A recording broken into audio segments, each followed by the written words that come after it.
I'm pretty sure David actually has all of my Yoshis. They're just on the other side of the country at the moment. Oh no! But Wait, what?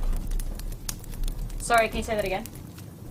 where are they on the other side of the country? They're in Nova Scotia. Oh, okay. How did they end Yeah. up there? Because I moved there, remember? Oh, okay, yeah. Yeah, like so I me, think you I think David still has them, but I had like a full-on set of like 10 Yoshis of like different varying colors and different sizes and types Oh, and a giant Charmander. Now instead I have a giant Donkey Kong. and a giant puck. And I got a Snorlax. That's in the living room around some plants because Pokemon hide in tall grass. I got Bulbasaur over here. I got a Goblin. I've got like a squishy cat and a sad blobfish in my background. You have your stretchy monkey also, right? With the stretchy. Yeah, I got my stretchy monkey. He's still survived. I also have this little blue alien that I've named Smitty. That I just squish. He makes a perfect sound. Like, listen. Oh yes, that's It's like Smitty. this is appropriate. Yeah. Yeah, that's our Smitty. Yes. Oh, Alright, you're not allowed to be mad at me today, alright? Promise me you won't be no, mad at I'm me not. today. I won't be mad at you. I played my computer for 3 hours yesterday, and it held up. And so, the guy who repaired it said, it's not the dust, it's not overheating, it's your power supply that has started playing up on you. And I was like, okay, how much are you gonna charge me? He was like, well, depends on the cost of the power supply. I was like, just do it, man. Hello. He's like, well, Welcome back to Dumb Fekk Friday. Dumb Fekk Friday. Dumb Fekk Friday. It's going to be fun. Hello everybody and welcome back to Dumb Fekk Friday. Me and Manya are here and I don't know, I've been playing a Dirty Crime Boy over on Twitch recently. Playing Tears of the Kingdom. Zelda, for anybody interested in that. What have you been up to? You've been away for a little while because your broken ass bunk PC. Oh, did I say ass too soon? Whoops. uh-oh. Shit. Yeah. So yeah, my PC was like, I think so it was last week actually, when it started, like, every time I switched it on, it would just go bloop off, and I would be like tearing the hair out because, you know, when you're playing League of Legends, if you get kicked out. Well, it happened last Dumb Fekk Friday. Yeah, it happened last Dumb Fekk Friday also, and I was just like, this is getting out of hand. I gotta do something about this. So I found someone, and they're like, oh yeah, I can do it, but I got COVID. I was like, okay. So I was like, I'll come back and check with you in the next 7 days. He was like, yeah, that's fine. So Tuesday, I gave them my computer, and they were like, "Yeah, I can do it. Are you sure you want to get you want to cover the cost?" I'm like, "Just do it, man. Just do it. Just do it." I was so desperate, but they did the job, and they did it quite efficiently, and they cleaned up the PC too. So that's great. So all in all, I'm happy, and I'm back and ready to go. Let's go. Alright, so you're not allowed to be mad at me. We agreed on this ahead of time. You're not allowed to be mad at me and what I'm bringing to the table today, because I haven't told Manya what I'm bringing to the table today. Yeah, I have no clue. I wasn't even sure we were going live today. So yeah, every reaction you'll see is going to be pure on the spot. I found it. Oh no. Oh, come on, girl. I found the Hard Men podcast. Oh, yes. Oh, yes. Oh, God. Okay. I'm not mad at you. I'm not mad at you at all. This is brilliant. For anybody who missed it, this is something called the Hard Men podcast. And I found this incidentally because I was looking at a tweet by this guy named Eric Kahn. I was looking at his tweet that specifically was complaining about hair. Right? So I guess, like, he had this tweet that went, like, I don't like calling things viral anymore because I feel like that's just not a term that is accurate anymore. It's just Yeah. like it was popular, like it got a lot of traction. I'll put it that way. Yeah. Nature is clear. Women ought to have long hair and men short. Long hair on women is her glory. Long hair on a man is a disgrace. So of course, like so many people, like Jesus had long hair, Nani? and then like Samson is a character in the Bible that had like the whole point of his story was he wasn't allowed to cut his hair, and when he did, he lost Yeah. all of his power. So. Like, also, like, has anyone seen Jason Momoa? Seriously? Jason Momoa and Aquaman? Like, seriously? No. Thor. Yeah, Thor. Nani? Like, isn't, like, with the Aragorn. Aragorn? Yeah, from Legolas, like, fuck my life. Well, he's an elf, technically, so I don't know. He They doesn't look count. glorious. Yeah, they look glorious and long. And isn't it like in the Viking lore, they are known as hard asses who have long hair, right? Braided long hair, isn't it? Like, Well, I don't know. This dude's beard's all, pretty but rad, though. I'll give him that. He's got Yeah? a rad beard. Anyway, like, I why- found this. They also have a school. They have like a private Christian school that's like K to 12. We're not gonna go into that yet. I just No. wanted to look at their stupid not ass podcast because I thought it was Yes, really please. funny. And I found it by just YouTube searching Hard Men Podcast. And it was right there. like smacked right. Oh yeah, this is the only thing you will find. Yeah, like I don't know what they were thinking when they went for that name. Hard men. I'm really hoping we click on this and they're just like trolling. Like they're actually like yeah. the whole thing is a joke. I really hope so.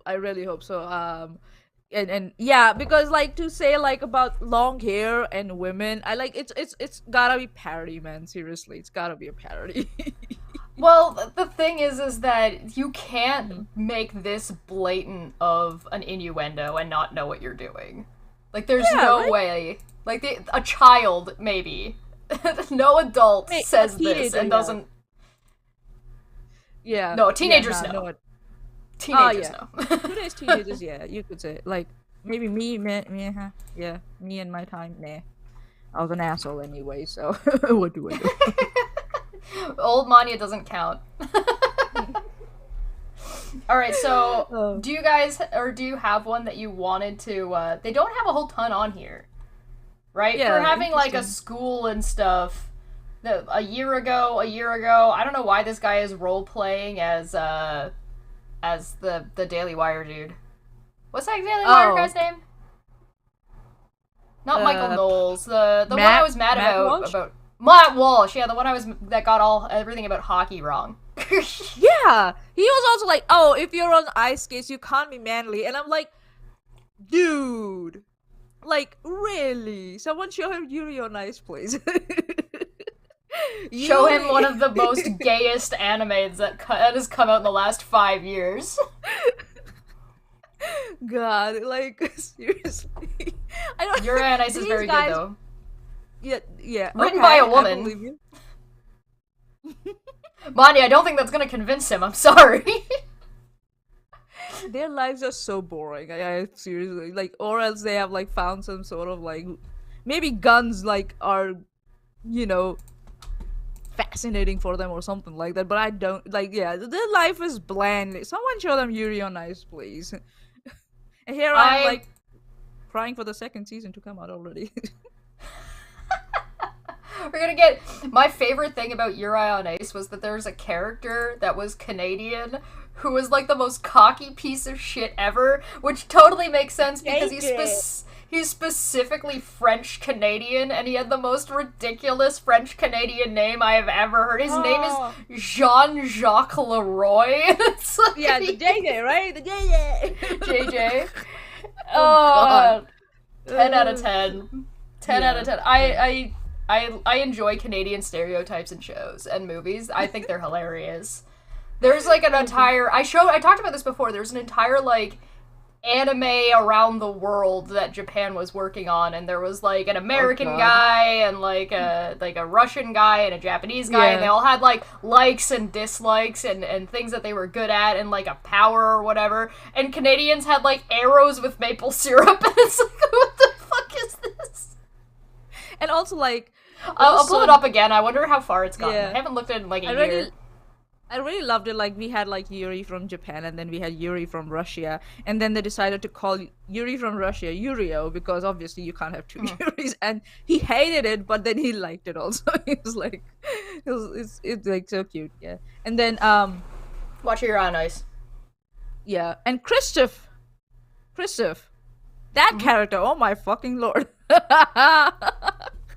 All right, Love so that back guy. to the Hard Men podcast, which for some reason makes us think of like gay ice skaters. I don't know, anime ice skaters. I don't know why. You want to watch? Listen, I gotta haven't even show. finished I'm not high on coffee. Caffeine, sorry. I've realized now that I have a show that I need to send to Manya now.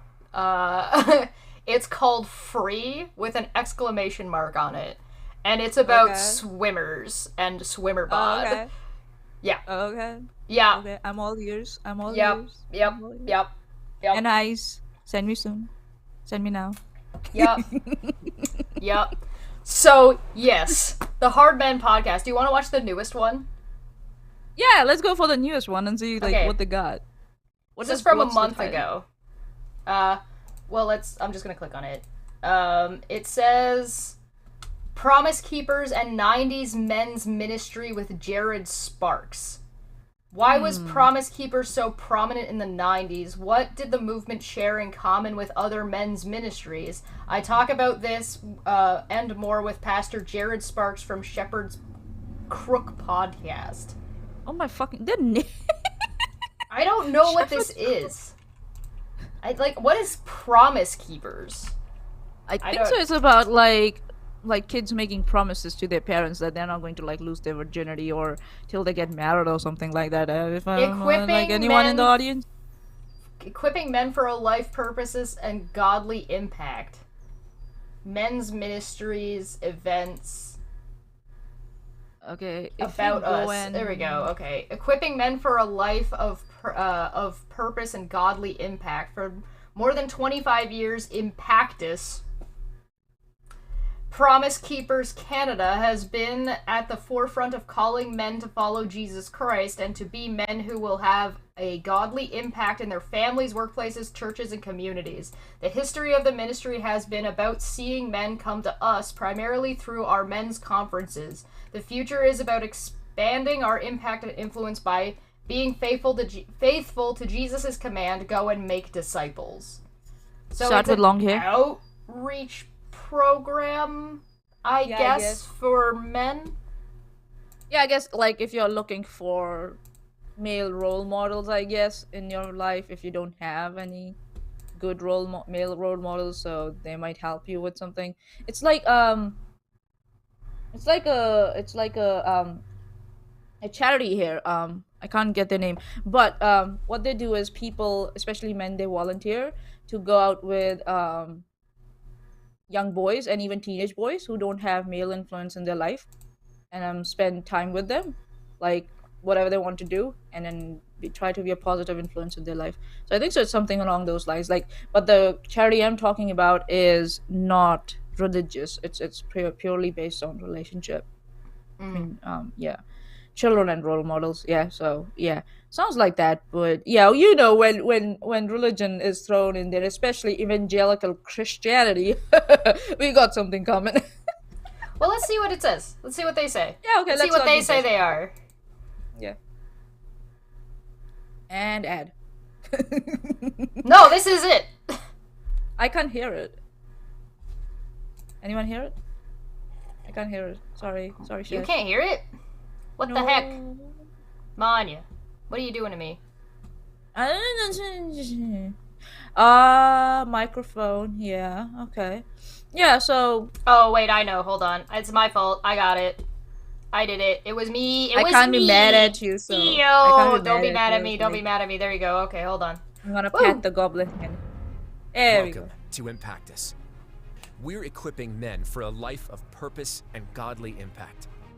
Impactus is a new name that will stand side by side with Promise Keepers Canada. We are a powerful online resource that addresses the challenges and questions men face. Because you want your life to count, not to just exist. You want to live a life of purpose, a life that matters. So what does it mean to live an impactful life?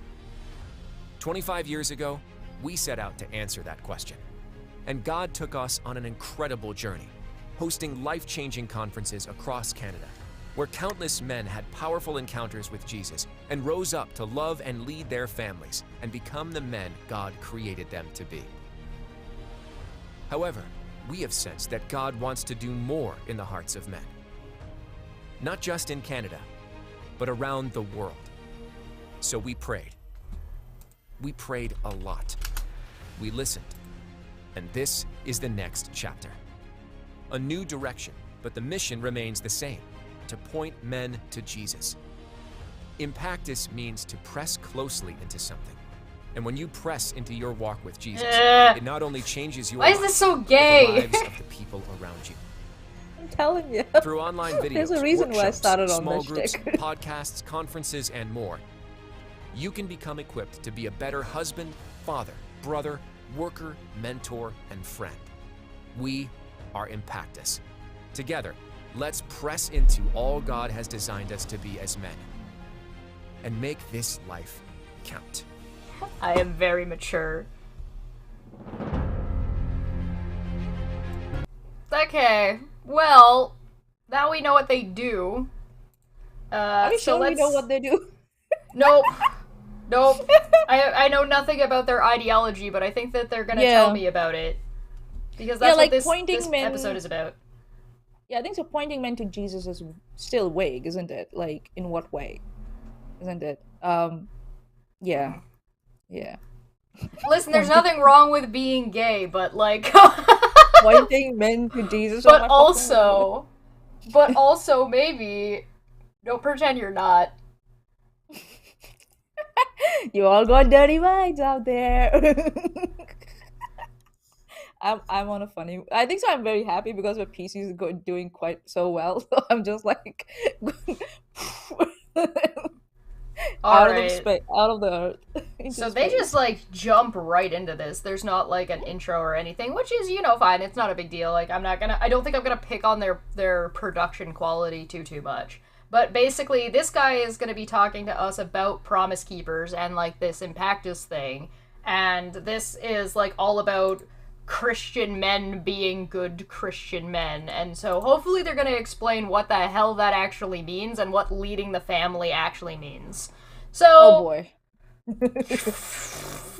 I think as women, we are responsible to make sure that we have a good understanding of what the men in our lives need. And these guys are gonna tell us. Apparently it's not long hair, so break out those kitchen scissors, girls. Come on. Bowl cuts for everybody. I don't want to cut Smitty's hair. No. Smitty's hair does look pretty fabulous. Right? Who wants to cut that hair? No. I just want to like slide my hands in there and just grab them and just like go. Sorry. It's always when Smitty's not here. I'm gonna watch this later and just be like, shit! Why wasn't that there? Oh god. Yeah, so yeah, a long hair is the first thing you cut off. Eric Kahn, and joined today by Jared Sparks. Jared, you've been on this show before. You're doing a lot of great stuff. Thank you so much for agreeing to come back on to chat. Well, thanks for having me, man. Excited to be back. So, Jared, we were talking about your masculine prowess just a minute ago. Nani the fuck? Like, I'm an adult.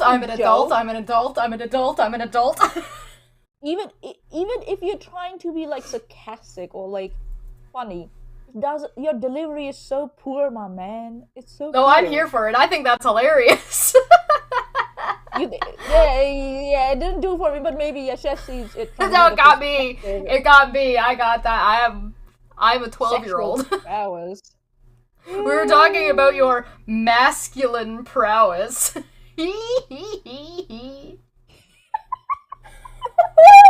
Alright, sorry. I would like to point out that this guy's audio for his podcast is pretty on point, so good for him. Nice. And I just feel like we have to start with this story. Somehow, you had pig meat on your back and you were carrying it. Yeah. And I want to know how that happened. How did you get in that position? Yeah, well, it was quite the story. Actually, it was pretty a normal story. Actually, we had a group of guys at church. Drink every time there's like just the sexual undertones. Pig.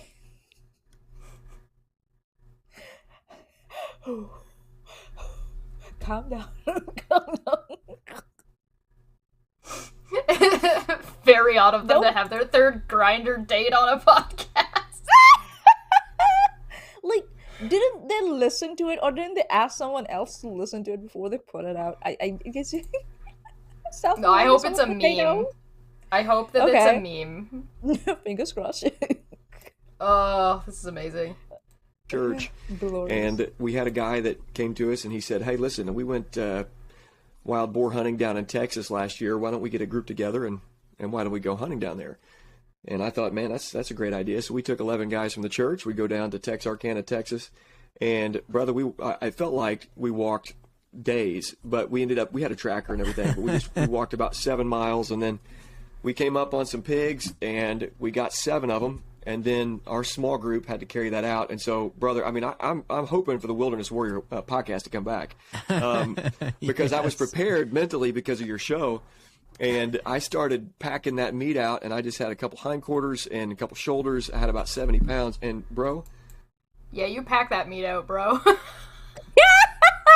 And aren't boars and pigs different? Well, yeah, but he's using the term loosely. Yeah, but it's like, yeah, maybe I'm being too pedantic, but it's like he switches, and I'm like, are you? Yeah, because I work in the meats industry, so it's like pigs and boars are like we separate. No, they're talking about like different. wild. Yeah, they're talking about like the wild boars that roam Texas, that are actually quite problematic. They so, can, like, they can be sense. really heavy.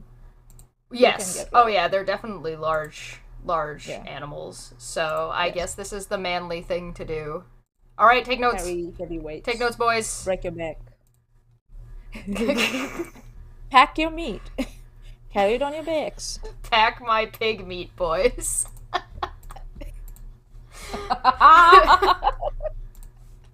I'm serious. Drink every time there's a sexual innuendo. This might be my new favorite. This might be my new favorite podcast. Like, I'm gonna sit at home and just like get some drinks out, get some pizza, watch this, and just every time there's a sexual innuendo, I'm just gonna take a shot, and then I'm gonna get really sick. My God. Yes, you will end up having another 5-hour stream where Shesh will, by the end of it, Shesh will be like, sleepy. You know what? I appreciate you cutting the time from 11 hours to 5. Thank you. I know you. So if you're watching it on your own, it's going to be 5. If you're watching it with me, then it's going to be 11. No, that's fair. That's fair. I'm telling you, we got to the road, we laid out, and we just laid down, moaning, crying, but we survived. So that's a good thing. And I got the meat in the freezer to prove it. That's awesome. Yeah, it really Show me your is freezer, incredible. Daddy. We were talking about this as well, but when you put meat on your back and you have to carry that out, it's like a very difficult physical challenge. It's hard to anticipate how you will prepare yourself for that. Because, I mean, I've done it before, and it's like I'm squatting, I'm deadlifting, I'm doing all this other stuff. There's just something about being on a mountain or in the desert. Doesn't matter. I've done that in Texas, too. When you're carrying meat out in the wild, it's a trip. Yeah, it definitely is. It was shocking. My shoulders were burning. You know how it is. It was my first time doing this, and I lifted the pack, and I thought, it's not going to be that bad. And about 200 yards in, I mean, there's deadfall, everywhere. It's low, swampy. We're going through water. And I could not.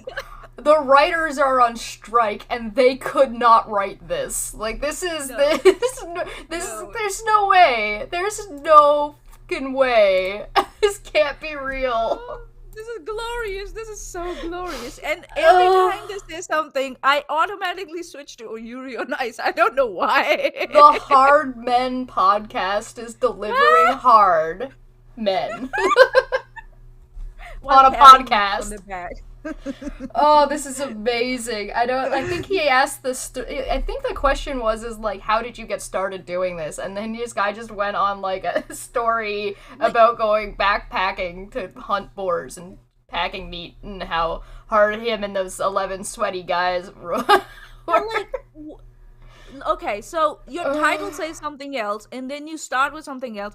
Even if they had done something like, "Oh, before we start, let's share the story," blah blah. No, not before we start. Oh, let's straight into it. Your what was it he say? What prowess did he say? Sexual prowess? No, His masculine. Masculine prowess. Dude, just go and suck his dick already. You wanna. You have a crush on A him. generic minority in the chat said there's just something about being in the wild with 11 men squatting, hurt shoulders, just packing that meat in the name of the Lord. Oh god. Oh god. You know what? I agree. I would imagine that would be quite an experience. Almost religious. Ba-da-da-da-da-da. Now listen, I'm not gonna say that it sounds like they had a good time, and like it does sound like something that I personally would not enjoy. So yeah, good on you. I'm glad you had fun. We're up past our shoes, and so we were walking wet. Yeah, it was something, man. I'll be more prepared next time. The plan is to go back, and so I plan on doing that again, but being more prepared. Yeah, that's awesome. Jared, I want to ask you just about some of the stuff that you've got going on in your realm. I think you guys are, we have an intensive coming up. That's right. Maybe just talk a little bit about that. Tell us what's going on in your world. Yeah, well, about 5 years ago, we started the ministry, The Shepherd's Crook. It started off as a nonprofit, and I had a group of guys that I'd been working with, and so I decided just to go ahead and formalize ministry to pastors. And I had, for some reason or another, rubbed shoulders with a lot of pastors, and they would come to me and talk to me about ministry problems. Is rub shoulders like the term? I thought it was rub elbows. Shoulders seems a little bit more intimate than elbows. Are we just wiggling?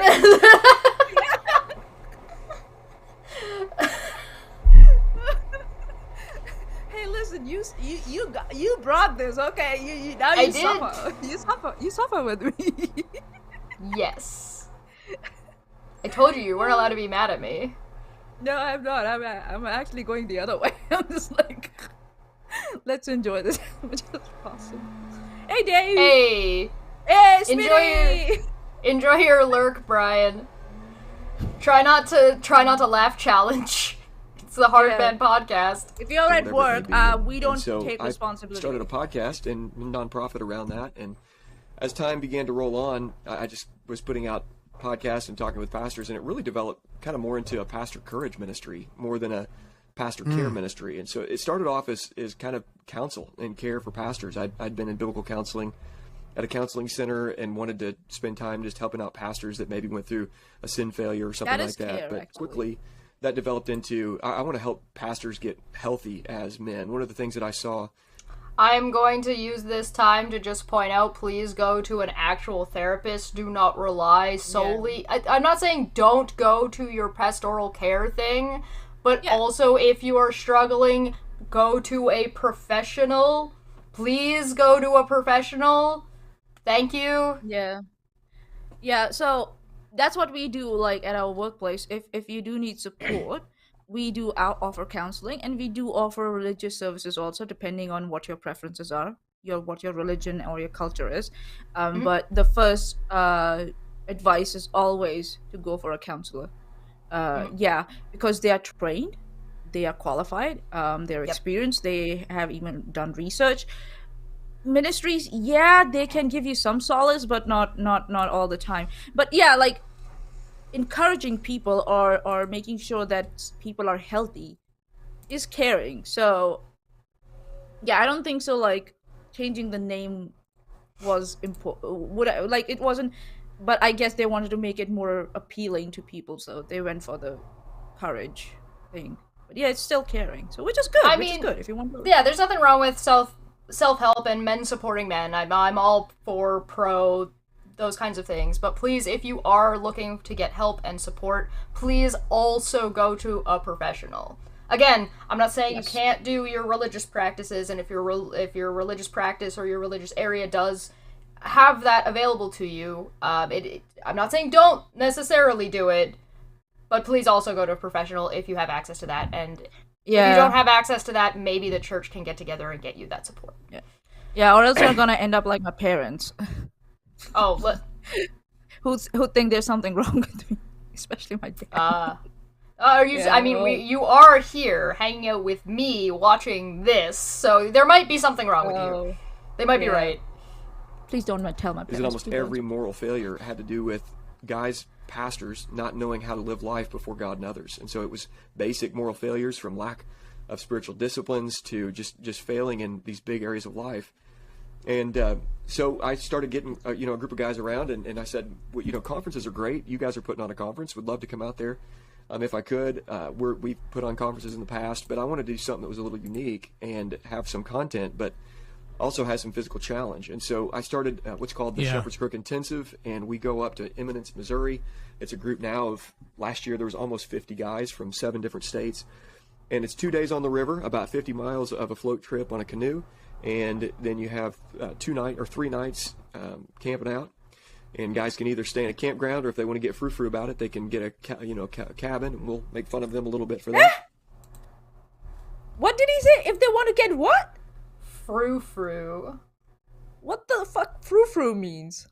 It means not roughing it. It means being like a baby about it. It means being gay. Oh.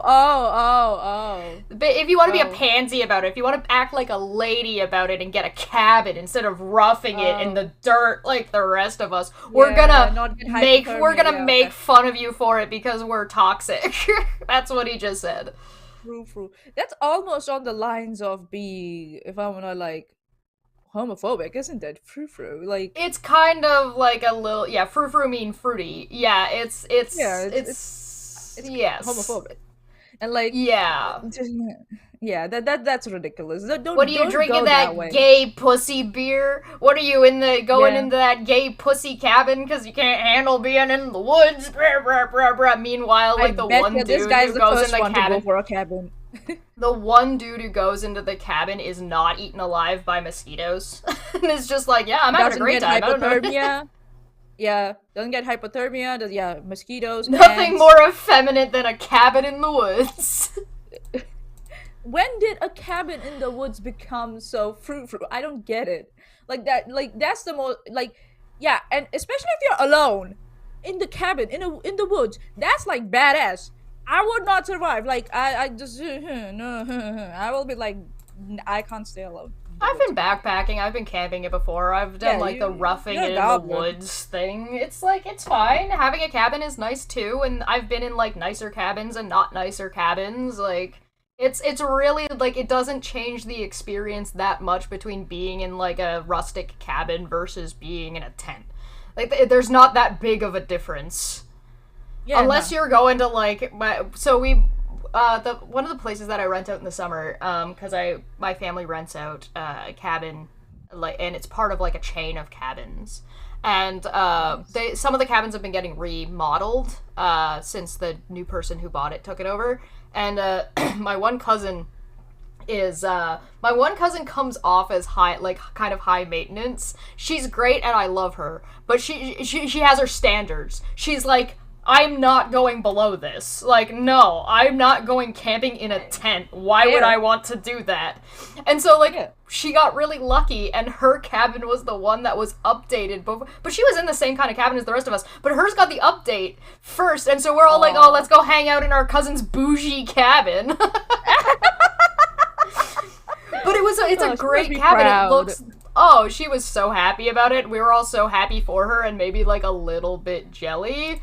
But at the end of the day, it's pretty much the same experience. And again, I've done most of these things, but basically this guy just explained how it's like 50 guys that are all behaving toxic towards each other, and if you don't fall in line with the standards of like rub dirt in it and eat whatever mushroom you find on the ground, they're gonna make fun of you for being like not manly enough, essentially. So Yeah. that's the red flag number one. And it's also like how like embedded such kind of languages in their like vocabulary. There's such kind of vocabulary in the language. Frou. True. Yeah. Like it's like just throwing it out casually. Yeah, it's very alien for me, if I might say. But there are teaching sessions, and it's just a really great time. So I mean, if guys are interested, they can certainly reach out. But I've been doing that, and then been doing the podcast. I'm 408 or 9 episodes in now, and it's been a lot of damn. fun. Eric, you've been on the show, and a lot of the guys that I've We're gonna have to watch learned this from guy's that are in your podcast circles next. have been on my show, and it's just Yep. been fun being able to talk to guys over the years and learn a lot, and have a lot of fun in the process. Yeah, that's wonderful. One of the things, Jared, too, that I feel like we would be remiss if we didn't talk about this. But you have somebody in your camp that is a little bit of a David Hasselhoff, a little bit of Baywatch Yeah, a little bit of going Baywatch. on. That's right. Our friend Yeah. Brandon Lansdowne, so Reformation Coffee, Brandon there's a story associated with this, and I feel like Yeah. I got to hear that story. Well, I'm going to tell this as best as I possibly can, Eric, because If that's how it's a you story that remember him, deserves justice here. So we have a young guy that came on the trip last year. His name was Douglas. It wasn't Doug. I went to Douglas and I said, "Hi, I'm Jared. Thanks for coming on the trip. Nice to meet you, Doug." And he quickly corrected me. He said, "It's Douglas." I said, "Okay, so make sure I'm going to call him Douglas on this trip." Wow, you mean somebody had a name and they corrected you and you called them by their preferred name? Oh, Imagine that. imagine. Yeah, they set boundaries. Oh my god. What a If that's not manly, concept. I don't know what else is manly. Setting I boundaries. agree. So far, I agree with Douglas. But on the other hand, I like how they're just like immediately talking about how attractive this dude was by calling him David like- Hasselhoff. What is going on here? What is going on here? Are you guys pose and trolling? Like what? Bit of What is a bit of Hasselhoff? A bit of Hasselhoff means that he was basically Baywatch built. Like he had like the swimmer bod and like the slow run. He's got like the jiggly pecs and he's And- got like big old arms and Yeah, he's like the four fucking all packs the that the ladies swimmers like yeah. And he was a new young guy. That's definitely not a giant fucking red flag for grooming. Yeah, like immediately like zeroing in on that young guy.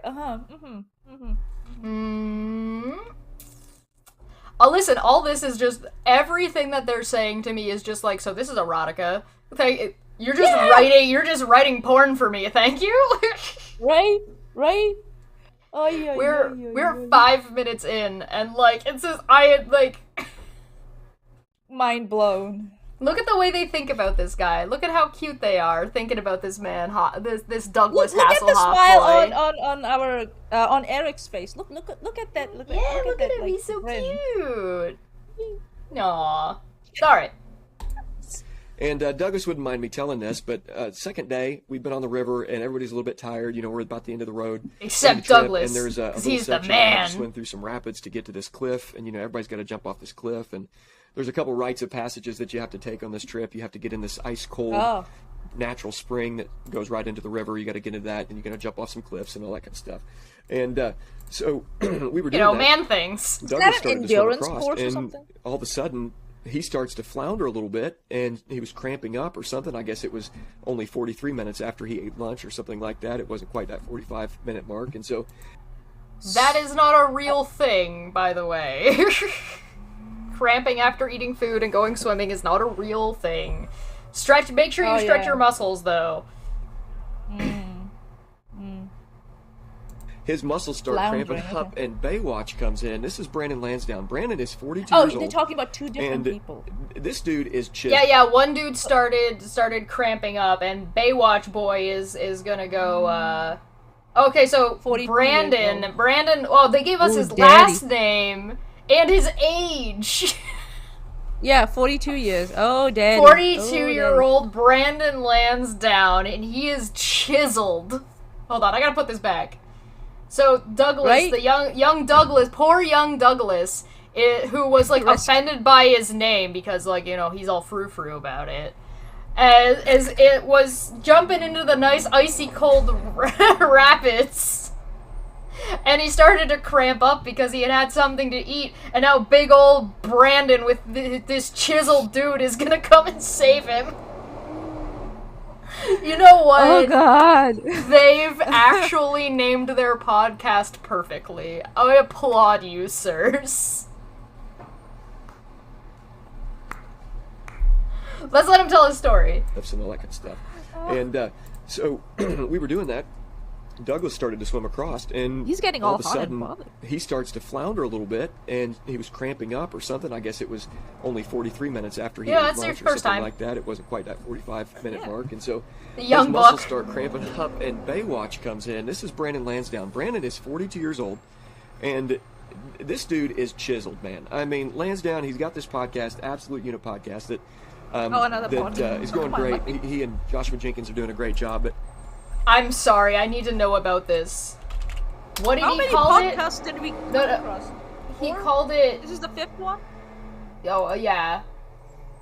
But Wait, what did he and call it? Baywatch comes in. This Take a is shot Brandon every Lansdowne. time on your Brandon is podcast 42 years old, and this dude is chiseled, man. I mean, Lansdowne, he's got this podcast, Absolute Unit Podcast, that Absolute Unit Podcast.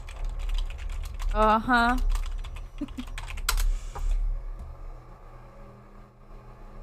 Well, it's probably not that one. Oh, come on. I was hoping it would be that one.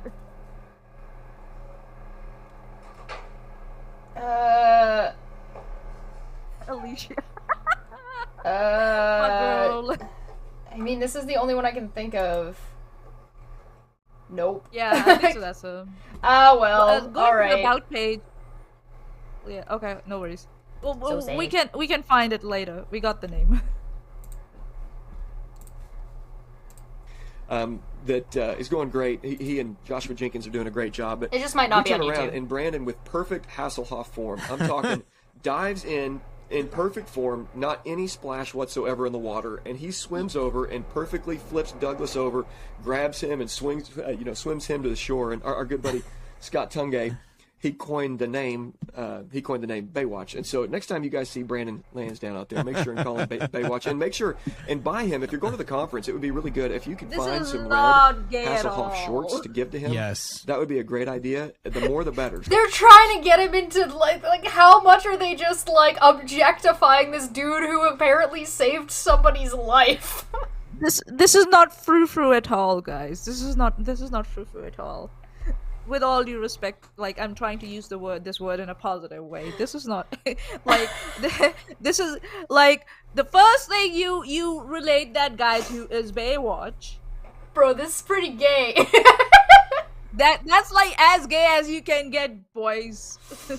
My Oh, man's. this is my new favorite podcast. I need to leave them a comment. This Yes. is my new favorite podcast. I'm right behind Thank girl. you so much. I'm just gonna go with Baywatch. These guys are not getting enough attention. These guys are awesome. I love them so much. I like how secure they are in their masculinity. Yeah, they are very, very masculine. Yeah, so I also left a comment. Baywatch. So I mean, if there's like 20 guys that come and hand Lansdowne at the booth, and maybe he can put those on the booth or something, staple those up there or something like that. But I feel like we do. They're trying to get him We in do a have to teeny make weeny that yellow happen. polka dot So, yeah, he'll be bikini. there at the new Christendom Press Conference with Reformation Coffee and Baywatch. That's you right. get extra points if you refer to him specifically as Baywatch. Can I just go ahead and say that Eric Kahn will buy you a bag of coffee if you're the first guy to call him Baywatch? Is that? Can I put you on the spot? You here? you can do that. Yeah, Okay. I think that's a fair challenge. How are you gonna prove you were the we first need one to we do need to it? see that make happen.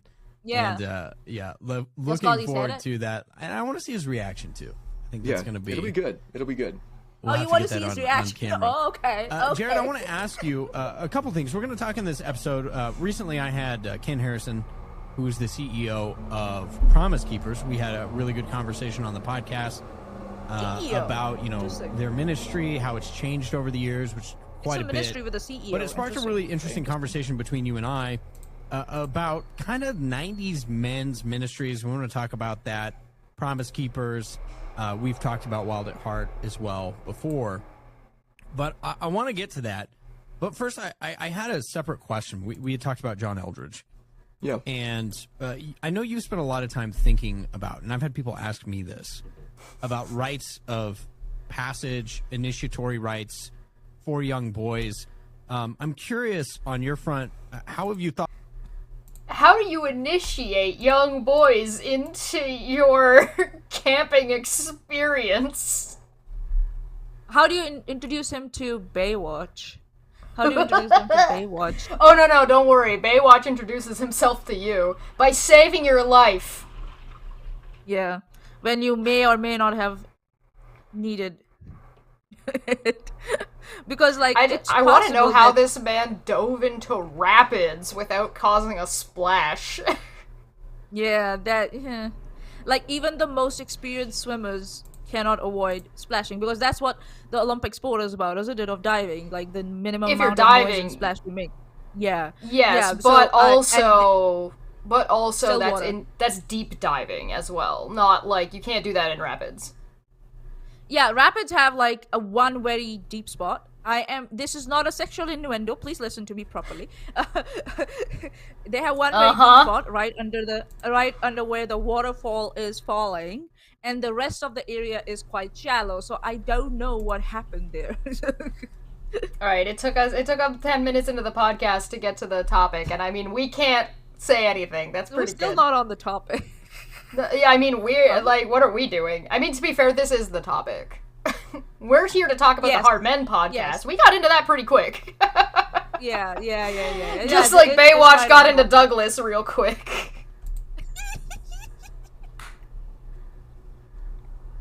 I love this. This is the best. Yes, you're killing What? me. You're killing me.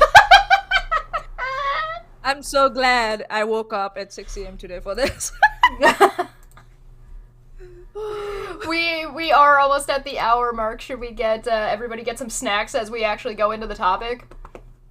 Yes, please. I would like to refill my coffee. I need more coffee for this. Right. Okay. Yes. We'll let everybody have like a quick little break. Catch your breath. Get yourself another drink, because if you've been playing this as a drinking game, you might die. Yeah. Every time a new podcast comes up, anytime a new sexual innuendo comes up. Yep. Yeah. Oh, you're giving them more than one rule. Oh, they're definitely dead. Mm-hmm. Definitely alivened. Mm-hmm. Vanya's going hard mode. Yeah. Alright, they'll need a Baywatch to rescue them from that, yeah. Alright, we'll be back in a couple of minutes. Go get a break, go get a snack. Yeah, go switch your laundry. We'll be back in a minute.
Hi, it's me. I'm back, because I'm always back before Manya is. I wanted to show you the fancy beer that I got. This beer is called Kilkenny. It's fantastic. It's a cream ale beer. It's Irish. And it's got a little ball in it. Kind of like a Guinness, but like 10 times better. I want to show you what it looks like when you pour it.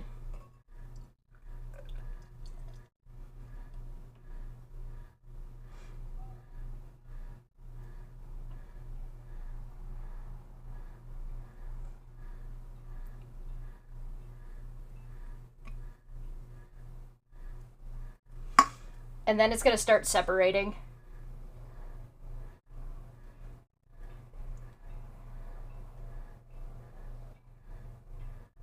And like the head on the top is delicious.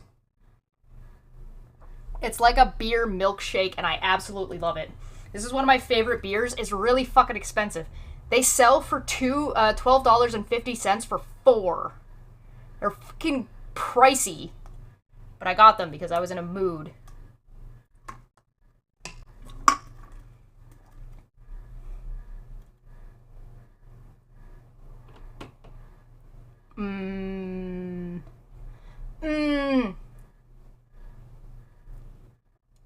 Super good. So, thank you all for joining us. I hope you've been enjoying the podcast so far. I would like to remind you to like, share, and subscribe. And also, go check out these guys' channel, because these guys are fucking great and hilarious. And, well, hopefully they're not going to say anything super duper problematic in the next, I don't know, hour.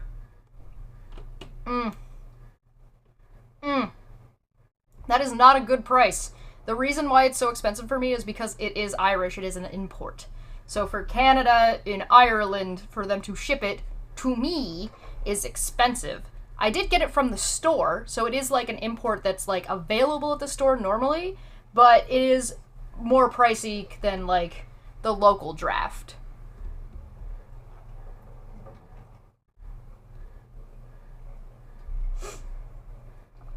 Same makers of Guinness. Yeah, oh yeah. This is just better than Guinness. To me.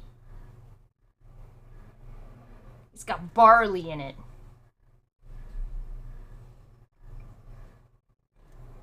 My coffee's gonna take some time, so... Hello. Hey, welcome back. I see you. I was listening to you. $12.50, not $2.50. If it was $2.50 for 4 cans, I would do nothing but buy this shit. $12.50. It's like a beer milkshake, did you say? Oh, yes. If you ever visit me, I'll give you some of this. And we'll get it on tap. It's so good on tap. And so right now I'm getting it out of the can because I bought it from the store. But if you go to like there's only one place that I know of that serves it on tap here, one restaurant, and I'll take you there because it's also a fantastic restaurant. So now I have to book a ticket. I have to come to Canada now. Yeah, I'll bring the bed down that's got the green screen on it for you. Yay! Take the green screen down from Anya. Is that mattress still in your room, or is it like gone back to the spare room? Okay, here we go. Right, beautiful, beautiful. I like your new decor of the room. Yep, beautiful. Right? Yeah. And you're mirrored, right? No. Right hand, right hand. No.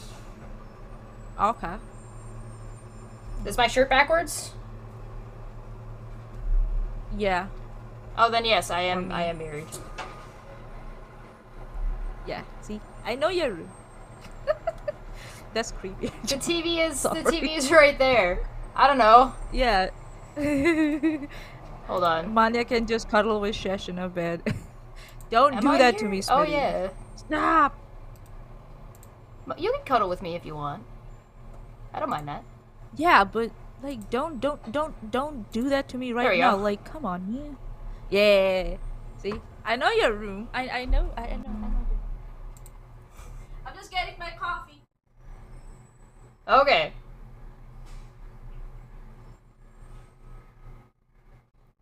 $10 for 4 cans. So maybe I'm just spoiled because the city I live in has like a lot of like there's wineries that are really close by. The big Sleeman factory is like down the road. There's a bunch of microbreweries in town. They suffered a lot from COVID, so there's not nearly as many as there were before. But if I Yeah. want like, so it's gonna cost me like $30 to $40 for a pack of 24. Oh, okay. I have no idea how Money. much a pack of kill, like a pack of 24 kill candy probably would me like $80. Yeah, the hospitality industry suffered the most during COVID. So, yeah. There's It's not one surprised that brewery that I wineries really are like included. called Wellington County. It's a Wellington County brewery, and it's like the countywide brewery. They make a really good dark ale. Okay, Oh. you ready to get going? Okay. All right, Yeah, we're let's back. go. Let's go. Let's go. You are Thought welcome about that back issue, now to And then, Baywatch. is there anything that you I should probably put it on screen for you guys. Thank you. Whoop, there we go. All That's right. it. I really hope these guys don't get problematic. Right now, I just think they're adorable. have Now we submitted, return this for you broadcast to boys? Baywatch. Man, thanks for asking. I have spent a lot of time thinking about intentional rites of passage because there's so many people who identify the big gaping hole in our society, in our world, with the lack of rites of passage. And you hear this conversation, you hear it written about, you hear it talked about, you hear podcasts about it. And I want to do something about that. And so intentionally, what I've done is thought through this process of these, what I call 6 masculine biblical virtues, which would be worship. Okay, so before he goes into those 6 virtues, we're talking about like an intentional rite of passage, as in like you throw like a bar mitzvah. Like a bar mitzvah would be like a traditional rite of passage. Like you are now, you throw a party and you are now an adult as far as we're concerned. Oh, becoming a man from a boy. Something Yeah, like that. it's like a woman. Your rite of passage is surprise. You're bleeding in the bathroom now. Good luck. Yeah.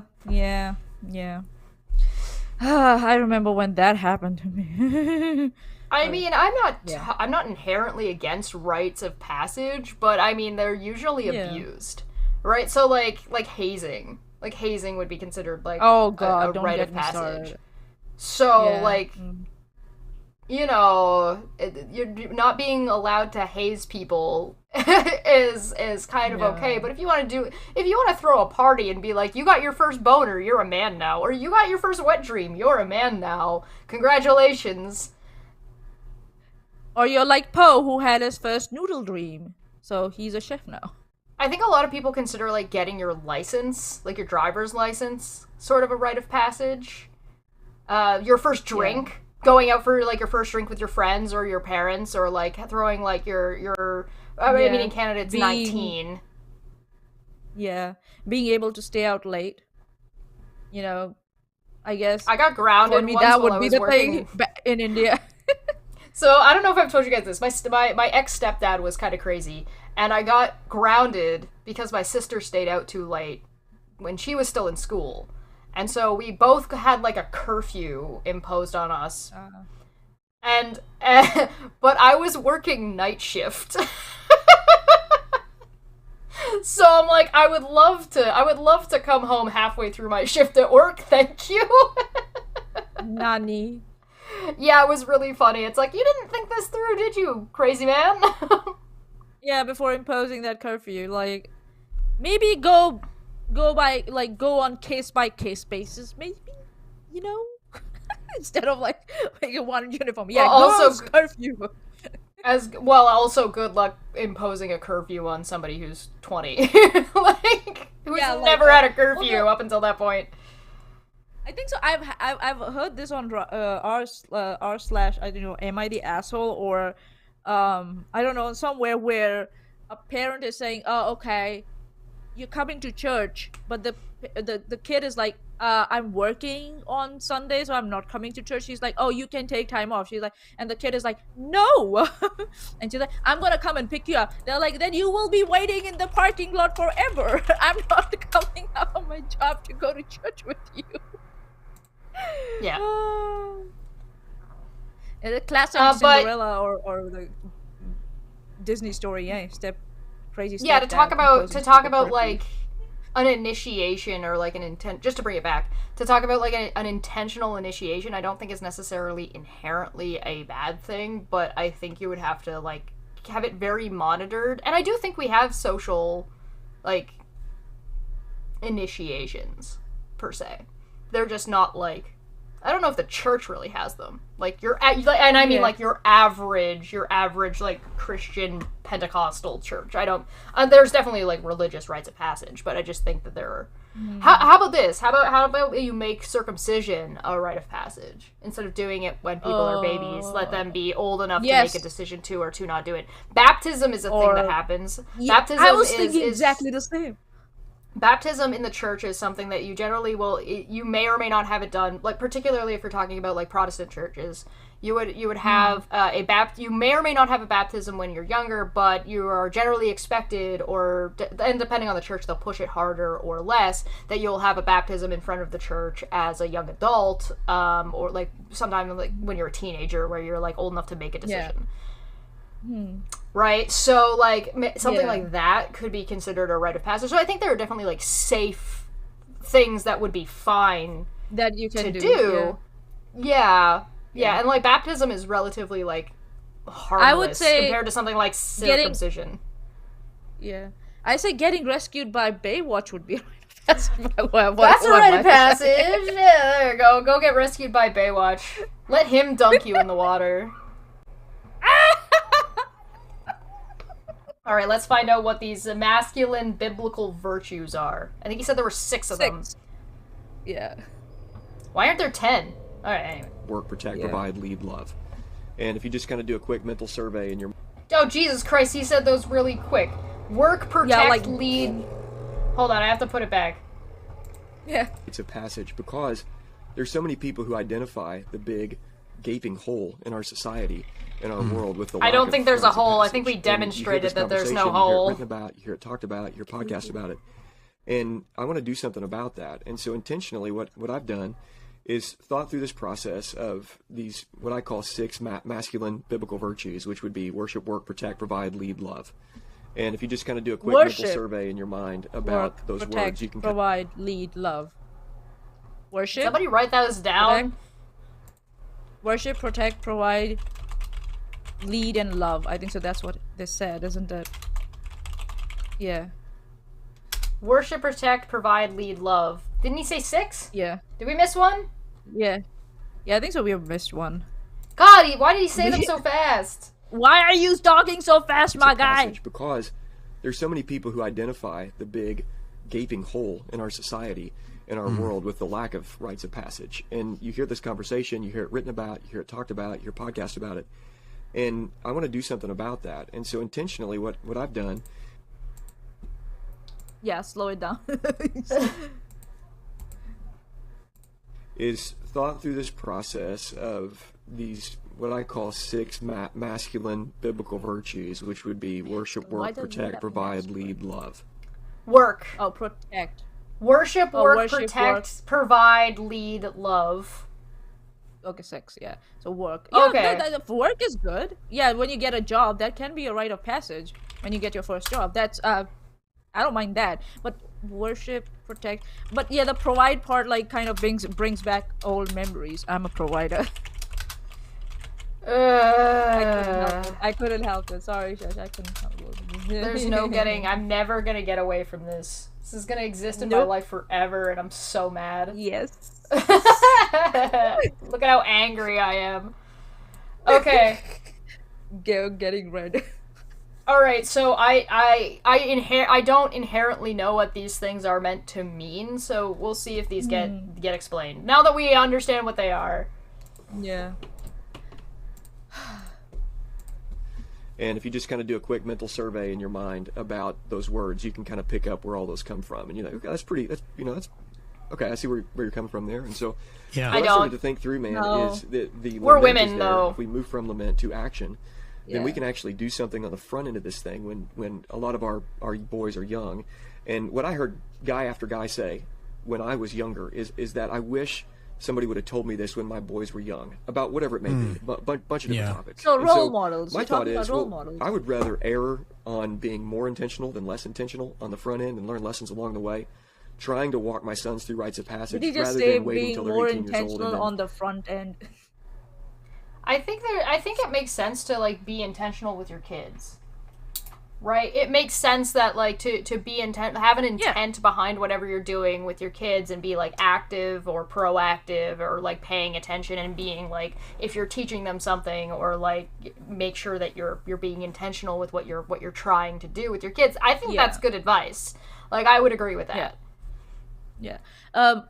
Like, and if you don't know what to do, because there are parents out there to whom it does not come naturally, it's perfectly fine, and they will look for they themselves need guidance around what to do. So yeah, if you're getting it from the right place and someone with the right intentions, yeah, parents should look for advice on how to look after the best interest of the children. So not wrong at all.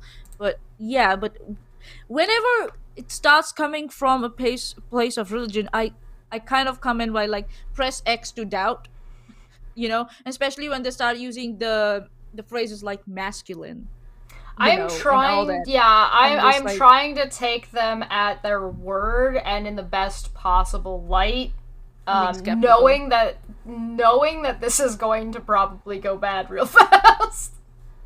Yeah. Like I feel like as soon as you start questioning what any of these words actually mean, like, okay, so what does love mean to you? What are you describing when you talk about these vague concepts, right? I feel like this is going weird. What's the frou-frou concept? You have like 6 positive ones, and then you have like a counteractive 6 negative ones. Oh God, don't share. Thinking more about it, doing podcasts about it, writing about it, that kind of thing. So what I've done, Eric, is, but by the time my boys are 12, so I've got Ransom's 8, Valor is 5. When they turn 12, I've got rites of passages built around each one of these words: worship, work, protect, provide, lead, love. And so those include several different things, but it's an intentional time for 6 years at least, give or take a few years, where with each one of these, when I identify this character, this virtue being displayed to my boys, we're going to intentionally then go through some sort of rite of passage, then ceremony. And I've got all these worked out and thought out. I've actually done a series about this on my podcast if people want to check this out. This is weird. But I think it is this important. Is getting weird.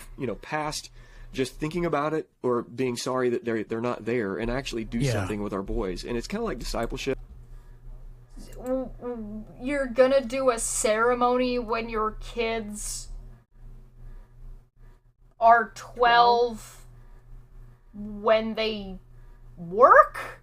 I don't understand what you're talking about. Oh God, is it unpaid labor or something like that? Parents using their kids as unpaid labor, like working on their farms and shit, or sending, because we do know that now I know that in some states in the United States that the age for working for any children has been reduced down substantially. So is that what he's talking about? I don't know. Like what?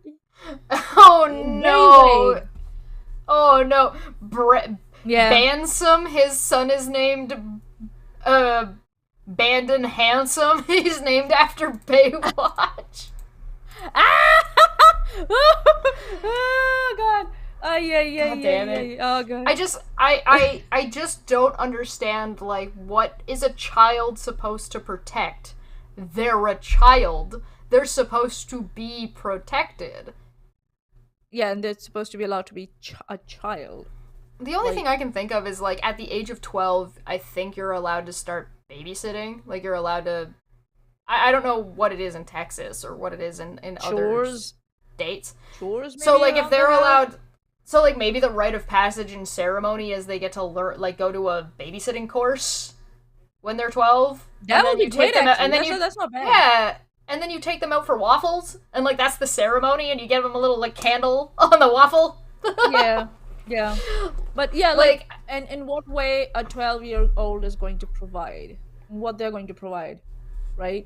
What protect, provide, work, lead. Yeah, they can lead. They can be Boy Scouts and stuff. They can do a lot of leadership roles in their schools and stuff, and school activities and stuff.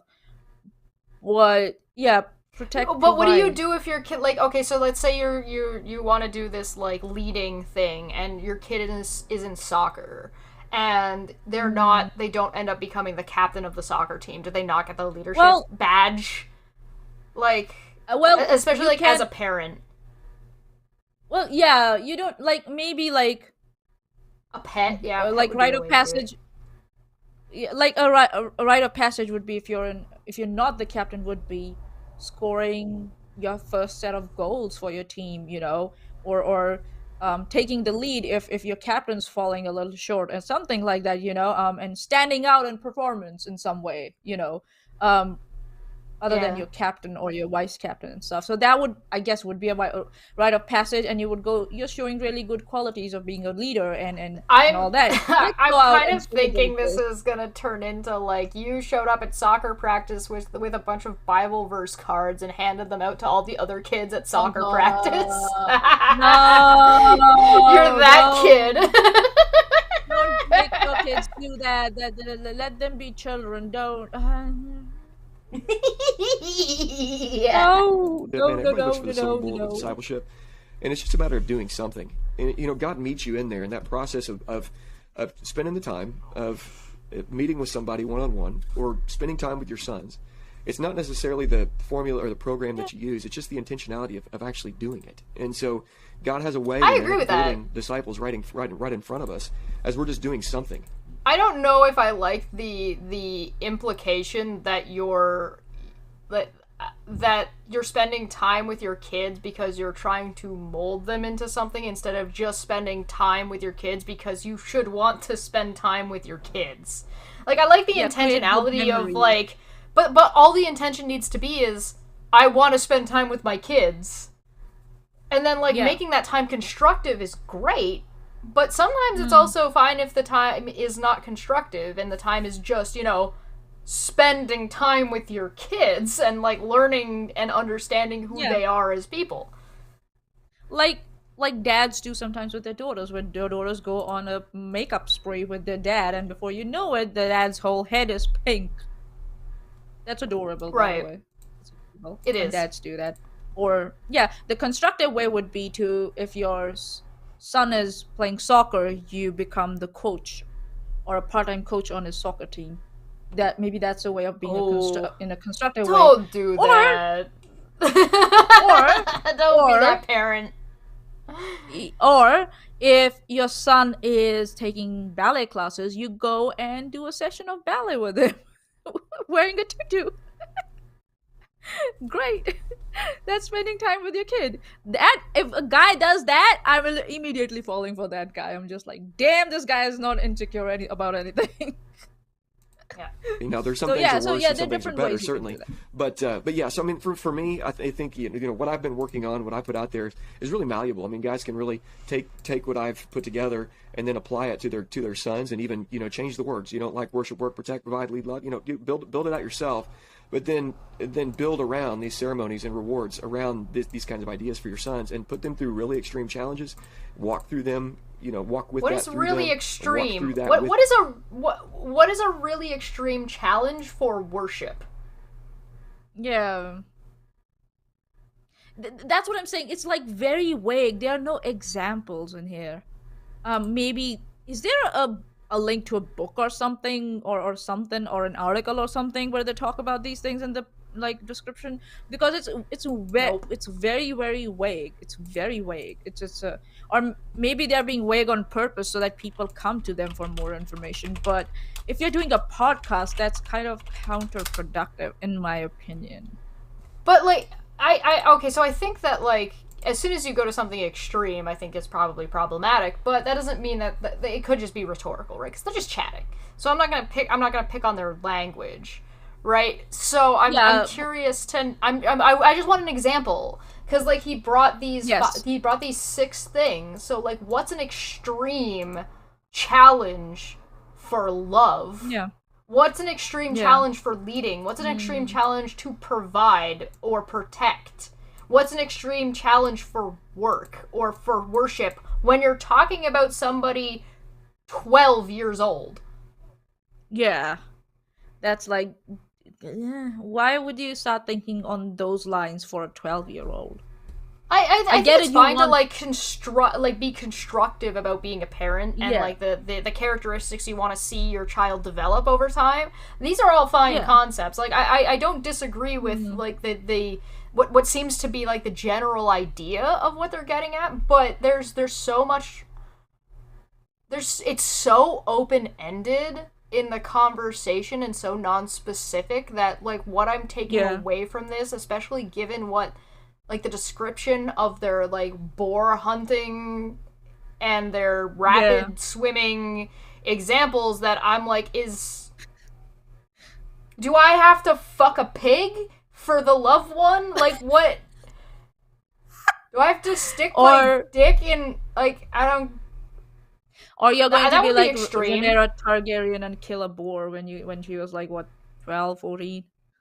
Is that what I mean, maybe like? the challenge is that you go on this camping trip, and if you succeed at the camping trip, you get fucking waffles, right? Like, I just don't... Yeah, it's very vague. That's what I'm saying. I need more info, dude. What are you talking about? It's very vague. Like, yeah, when you hear these words, keywords, they sound fantastic, but when you start going further down the path, you're like, exactly what? Right? And like you said, the extreme examples, how do you know that?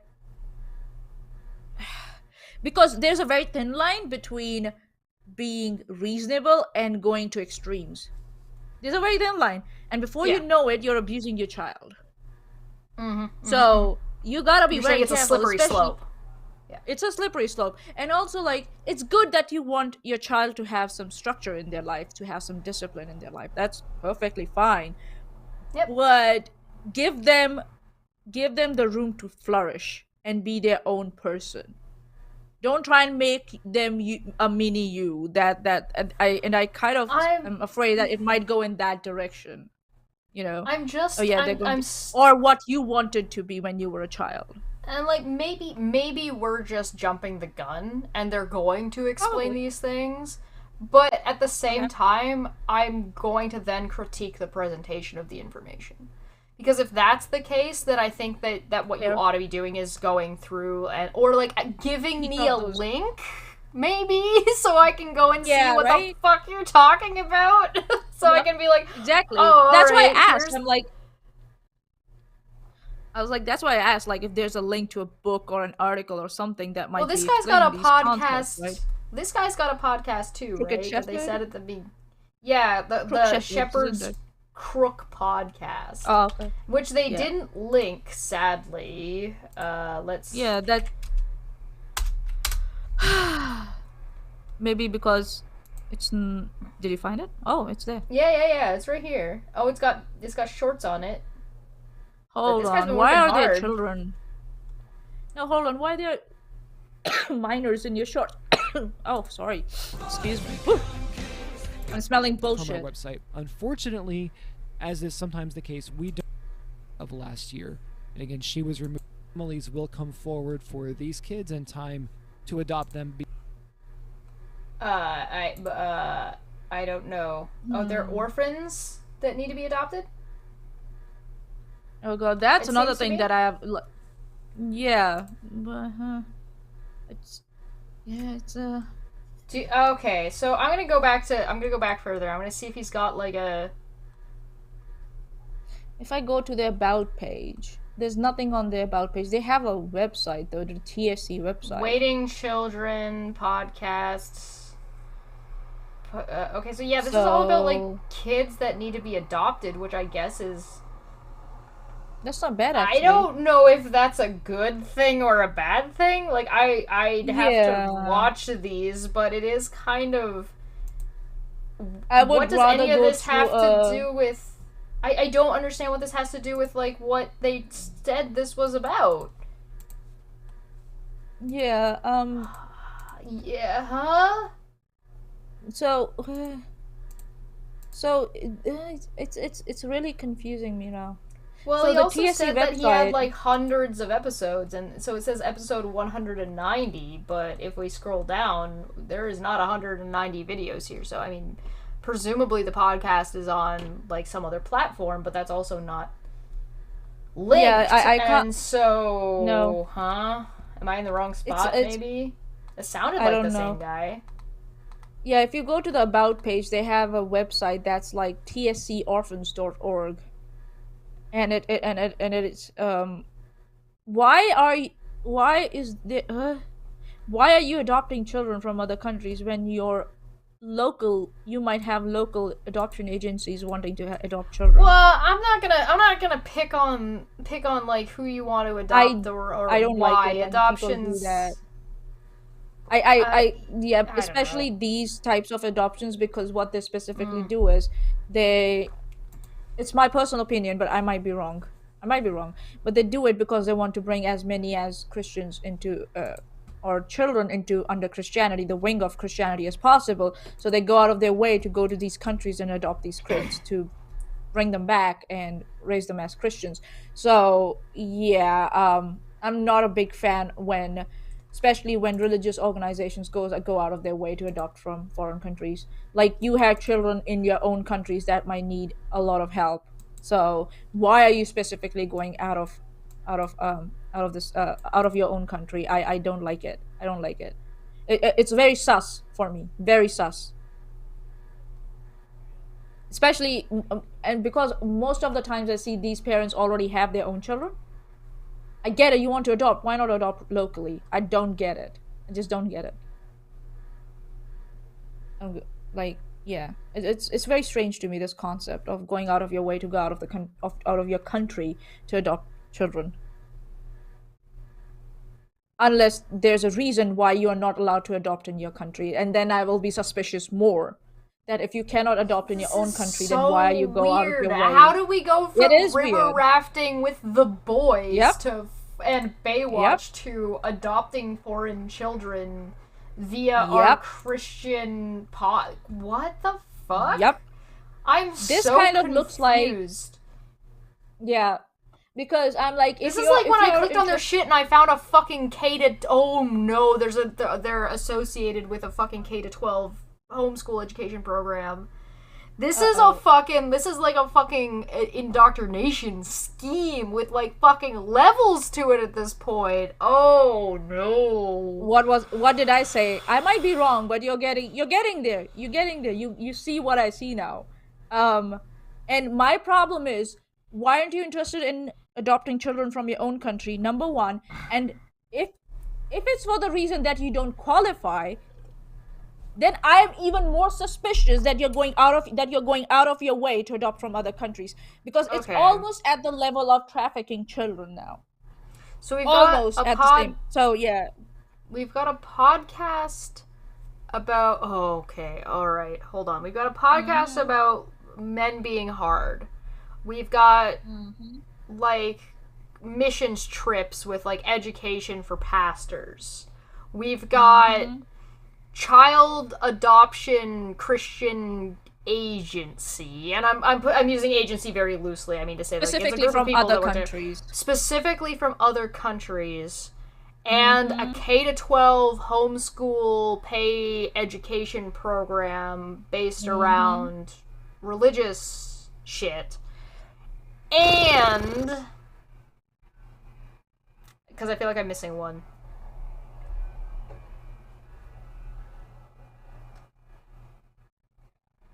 Like, what? I think we might have. Yeah, go ahead.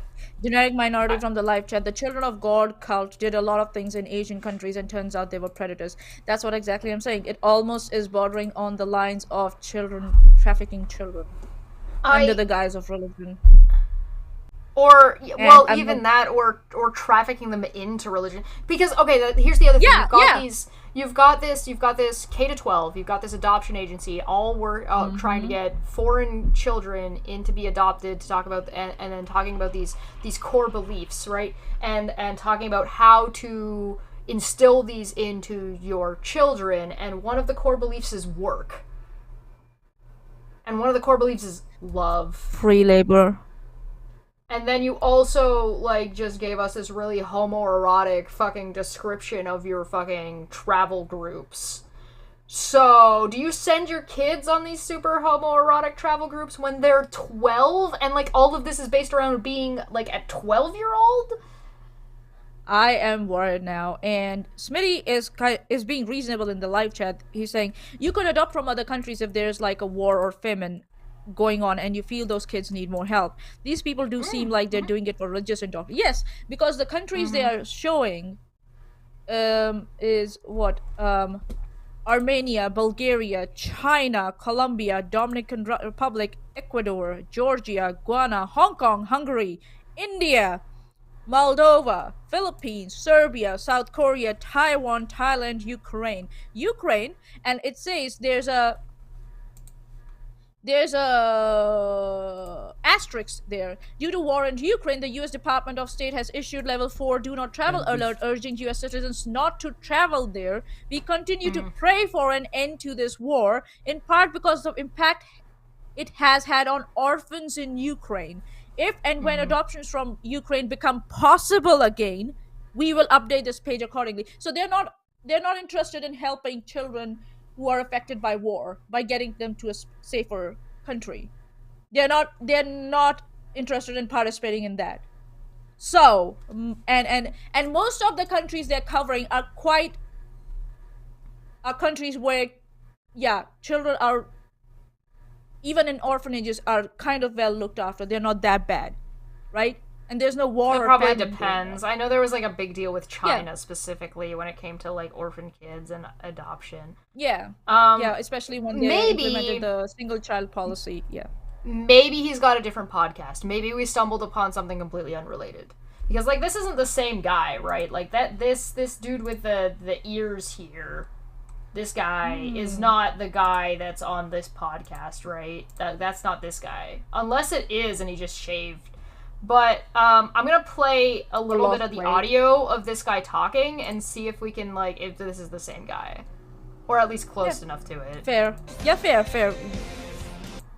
Need to be adopted. These are orphans who it's the are same growing guy. up in foster families or orphanages in different parts of the world who are eligible to be adopted, and so we are looking for forever families for them. We're going to share their stories. They're not there and actually do something with our boys. And it's kind of like discipleship, man. Everybody looks for the silver bullet with discipleship. And it's just about... When he goes to the high pitch, it's almost the same. The way of talking is the same. If you think that you might be the right family for them, then you can follow the link in the show notes to the kids page on our website where you can read a little bit more about them. That's not the same guy. That's not the same guy talking. Okay.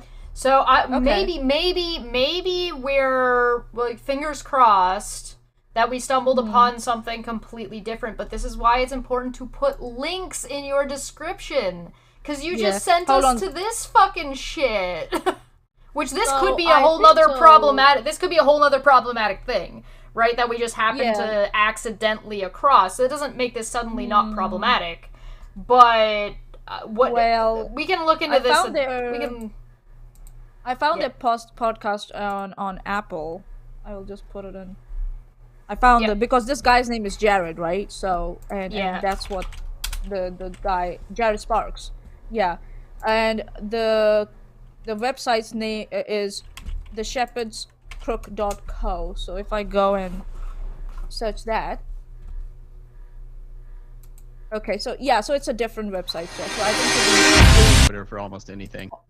My God, why are you so So loud? yeah, I think so we stumbled on a different website, but it's like, dude, you gotta do something. Give us links so we don't end up in this shithole. Right. So I started posting basically just base content on there. And Dan and Brian... A while back on Twitter, and you made it an Instagram post. That's a foolish woman tears her own house down. If she is an elder or pastor's wife, how much more will she tear down the whole church or tear the whole church down? Okay, well, maybe we can listen to that later, because that sounds like some nonsense. Yeah. But it was right for us I'm glad we found... I'm glad we managed to save our sweet gay boys from whatever this other adoption thing might be. Jared, maybe. My boys. I'm still kind of concerned, though. So maybe... It might be another branch of this, for all we know.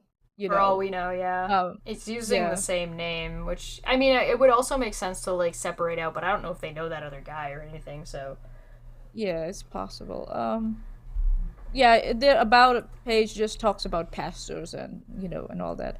I started the Shepherd's Crook because I love Jesus and I love pastors. Why did Paul remind a pastor about Jesus?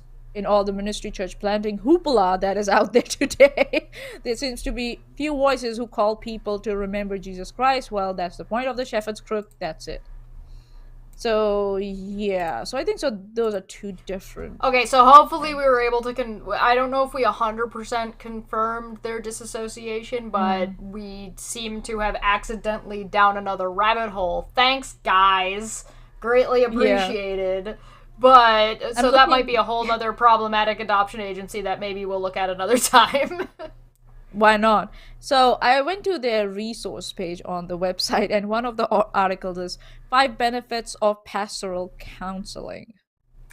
Alright, well alright, so next time on Dumbfuck Friday, we'll take a look at this Shepherd's Crook podcast and see what this guy has to say.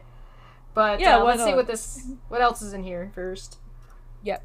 Matter of doing something. And, God meets you in there in that process of spending the time of meeting with somebody one-on-one or spending time with your sons. It's not necessarily the formula or the program that you use. It's just the intentionality of actually doing it. And so God has a way then of building disciples right in front of us as we're just doing something. There's some things are worse and some things are better, certainly. But yeah, so I mean, for me, I think what I've been working on, what I put out there is really malleable. I mean, guys can really take what I've put together and then apply it to their sons, and even change the words. Like worship, work, protect, provide, lead, love. It's funny they don't talk about daughters at all. Then build around these ceremonies and rewards. Well, no, of course not. This is the Hard Men podcast. For your sons, and put them through really extreme challenges. Walk through them. Walk with that through them. That's the wife's responsibility, I guess. And then hopefully. By God's grace, we get to the end of that, and my sons are godly men. Why can't daughters have these same rites of passages? I don't get it. Why can't daughters have similar rites of passages? Maybe they do. Why can't they go? That's just not what they're talking about right now. I mean, I again, it's likely not, but just to not jump the gun on them, it's okay. I get it. There's gonna be the criticism of. I mean, that could be the case. Sorry, cheating. That could be the case as well. He doesn't have daughters, But at the same time, we're women.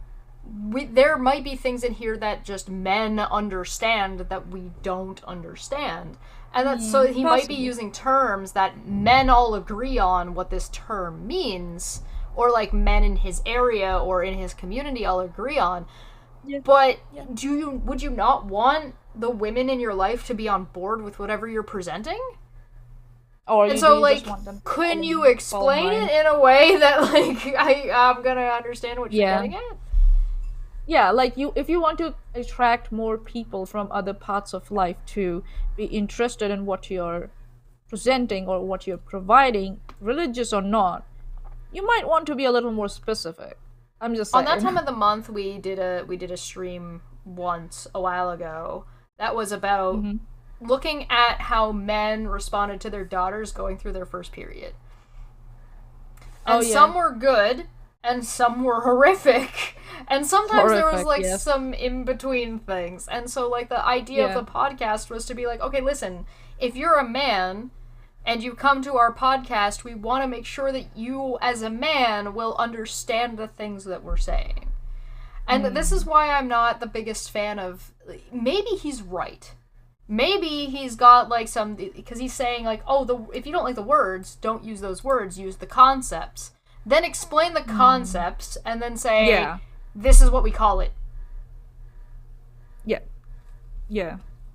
Maybe Eric is gonna save this. Maybe Eric's gonna save this man from himself. Yeah.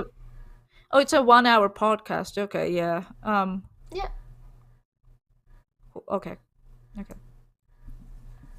Yeah, I think that's so important. I remember, Pastor Dan Burkholder and we've talked a lot about this when we were reading through Robert Bly's book.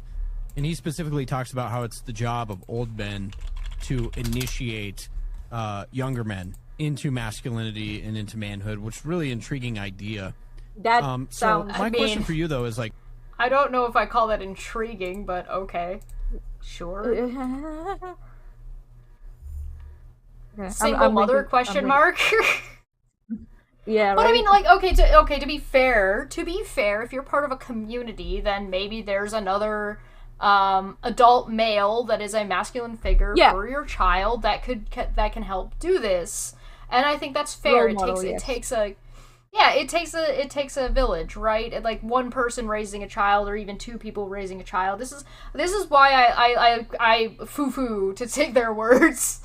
I frou to people like Kurt Cameron who are saying that there needs to be a family unit made up of a mom, a dad, and children, because sometimes, surprisingly, two parents aren't enough.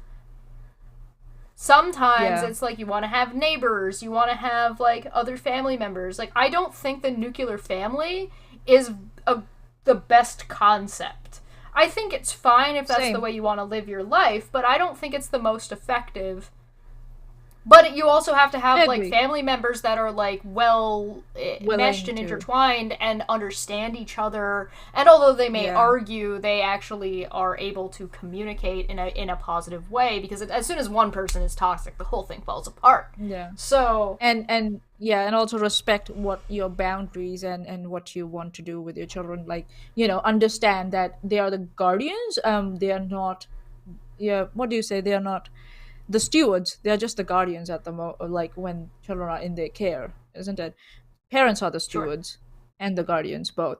So and yeah, like I said when we were doing the Steven Crowder shit, children need good role models, both male and female, and there can be anyone in your community, in your family, and sometimes to make sure that kids are not getting abused, you do need people from outside that nuclear family unit to watch in, so that to make sure that the kids are all right. You're right. I mean, I'm also not even.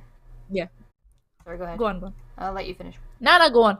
I don't know why it's important to be a male role model or a female role model. Why would you not just have positive role models that exude specific qualities that are that you think are positive towards your children, no matter where they're coming from, right? So like if I meet a drag queen and that queen is like a fucking girl boss, and I want girl boss in my son's life because I want somebody who's going to exude this characteristic of I'm going to draw my because that's what girl boss is. Girl boss is just, I'm drawing my boundary lines, and these are my boundary lines, and if you step into my boundary lines, I am going to tell you to fuck off, because that's a reasonable and fair thing to do of any gender. Then I think I think that that's a positive trait that I want my child to pick up. Why would it matter that whether or not it's coming from Douglas, who said specifically, "No, call me Douglas, don't call me Doug," who then immediately told a story about he describes this interaction. Well, he describes this interaction with Doug or Douglas, where he says, "Hey Doug, how's it going?" And he says, "No, please call me Douglas. I don't like being called Doug." And then tells a story about how Douglas got in trouble because Douglas wasn't manly enough and had to be saved by fucking the manly man. So he described how he didn't really respect it in the first place, and then told a story about how he was unsuccessful at the manly thing everyone else was doing and had to be saved by an even manlier man. And so so you don't like that he drew this boundary about what he wanted to be called, and then told a story about how he wasn't masculine enough and had to be saved by a more masculine man. And then also had to discount that man by objectifying and telling people to, which we don't know whether or not Baywatch likes the name Baywatch. He might not be okay with that, but they're telling people who go to conferences, including upwards of 50 people, to show up with things that they spent money on to give him to bully him. Yeah. So, like, I gave you money and fuck? you won't even respect. Yeah. You won't even respect my boundaries. Oh, okay, cool.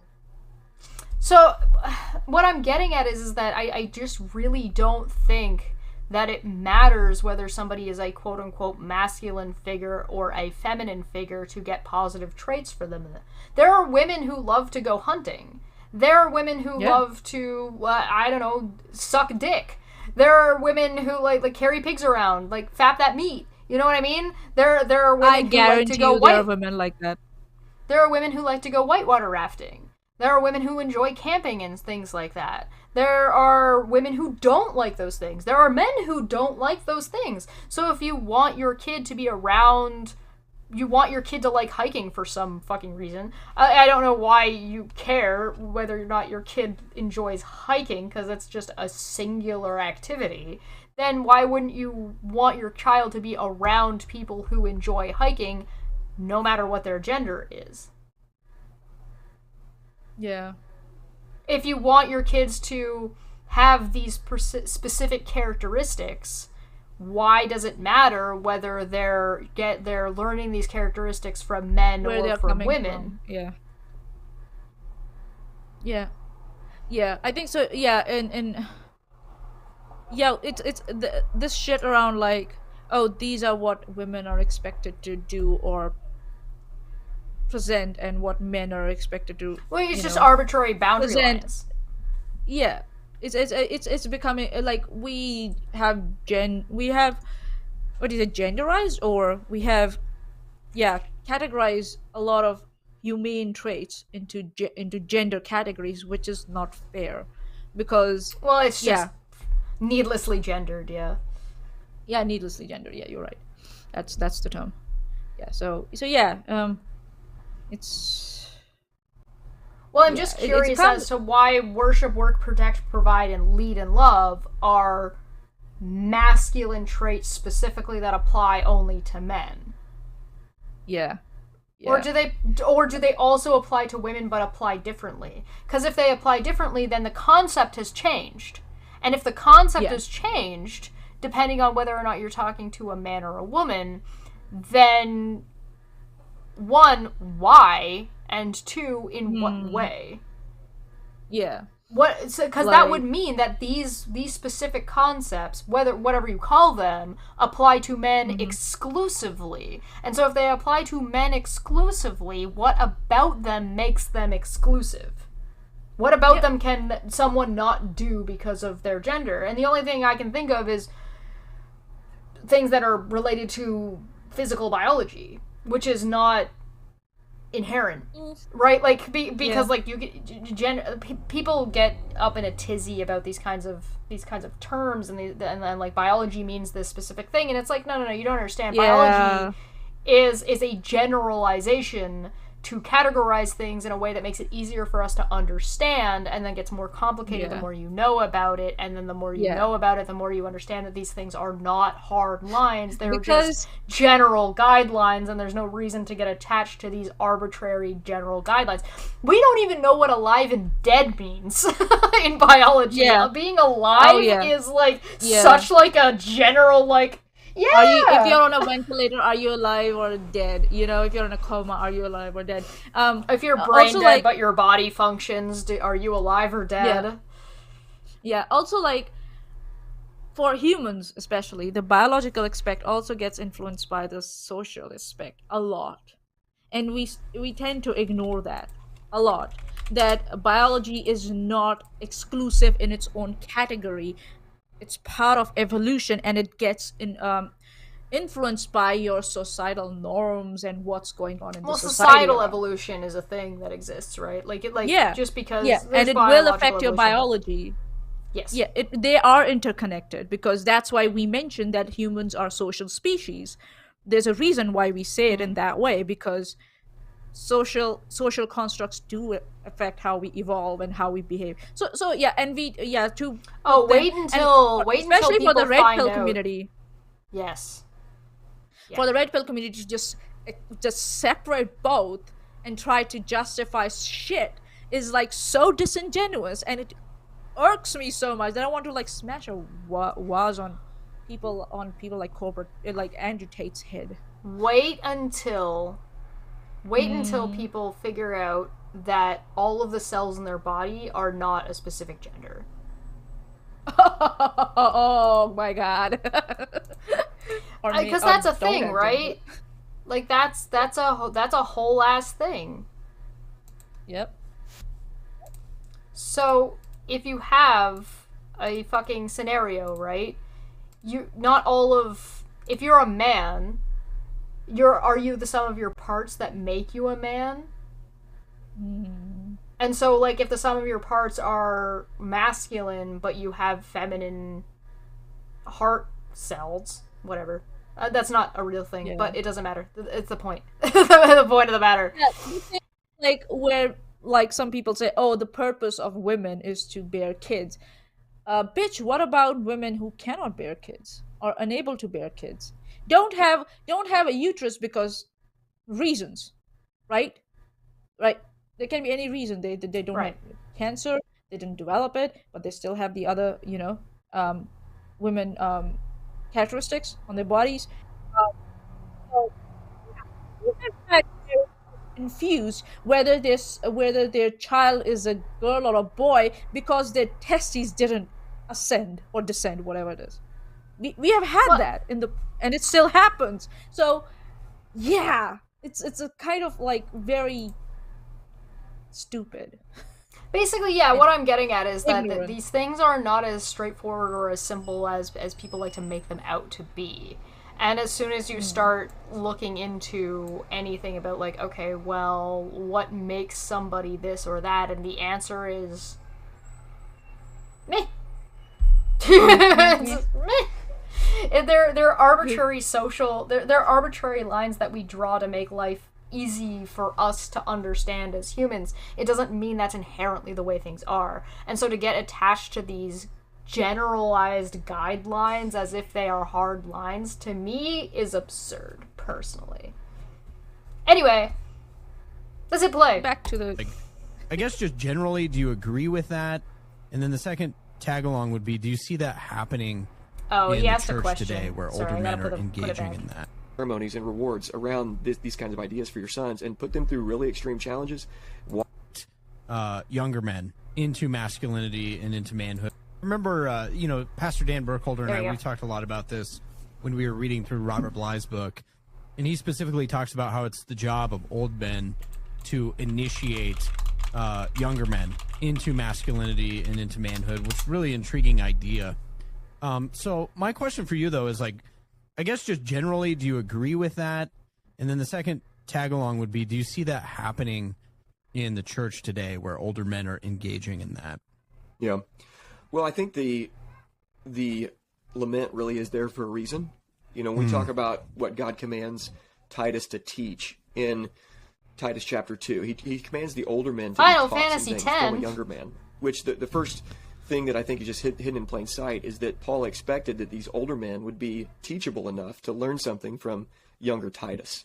And those kinds of men really are hard to find, I think, for some of the reasons of what we're going to talk about here in just a little bit. But one of the things we want to do is, if that's not happening, okay, we'll become the kind of guys that in 20 years from now, that can happen, where we're actually doing that for our sons and then their sons that they're going to be having. So all the things. Okay, alright, so I don't inherently disagree with this idea. It's the idea that as you get older, you can still learn from people who are younger than you. yeah. Totally fair and reasonable. Back to the story you told about Douglas, the new Yeah, guy. what- Like, how is that story related to all these concepts? I don't get it. Well, it seems like this story undermines the concepts that you're trying to put out, or at least shows how you're not following the concepts because you dismissed him, treated him poorly, and then told a story about how he had to be saved by the older, more masculine 41-year-old Baywatch boy, It's who actually you're like clearly jealous of. Yeah, it's like actually like a younger person tried to teach you something and you refuse to be taught. Right, exactly. like- They you drew like- a it's boundary like line about the their opposite. name, and then you dunked on them for it. You even in this podcast, you don't respect them because otherwise you would have just called them Douglas in your fucking story. You would have just said, so there was this new guy named Douglas that joined us, and I guess he wasn't feeling well, and he ended up with a cramp, and then Baywatch over here came and did this thing. No, you specifically went out of your way to tell the story as, so there was a new guy named Doug that I went to introduce myself to because he was a new guy, and then he told me not to call him Doug and call him Douglas instead, and I was like, oh, fucking look out, don't talk to him about that. No, he just drew a clear boundary line, and you were a big old baby about it, so much so that X time later, you're still a salty bitch. And now you're gonna tell me that that it's important for men to be able to learn from people who are younger than them as you dunked on the new guy? I think you don't follow what you preach, Jared. I don't Seems think like so. You it. follow. you have these ideals, but you are not up to the task to follow those ideals yourself, Well, let alone or be you are teaching them to other very people. unaware. Yeah, you're very unaware that how you fail on following your own ideals that you have. It's sad, actually. It's so sad. You're not aware at all. Go back to the homoerotic storytelling. It was better. Yes, Things please. That we was learn so both much positive and negative. There's so many things we learn in this life, man, where we learn from our fathers or grandfathers, and we know we want to replicate that. So I want to take that, and I want to then apply that Okay, in you my wanna life. spit- And then there's a lot of focus things on that we that, learn, like a lot of things we've had to learn with the older guys, and the sad lack of godly older men right now in the church as Like a whole. you, who were not able to Yeah. respect a younger man because you didn't, Hmm. because he told you he wanted to be called Douglas instead of Doug. Yeah. Again, so much so that you make it an unnecessary part of the story. JJ? Oh, what, you don't like me calling you JJ Jared? Oh, I'm sorry. Hello? Am I high right now? I only had one of these. You don't want to be called Yurio? Okay, I'll call you Yuri. It's fine. We can have two Yuris. We won't call you Yuri. And you're gonna call 42-year-old Baywatch man Baywatch instead of, his name, which he may or may not be okay with. And then you're gonna make fun of people who stay in a cabin instead of sleeping in the dirt. Like, as I told you, this was gonna go bad. God. What we had to learn is positive lessons from the negative. Whereas, okay, I'm not going to do that. There's a line drawn in the sand, and I'm not going to be an older guy like that. By the grace of God, Except you help me are. not be like that.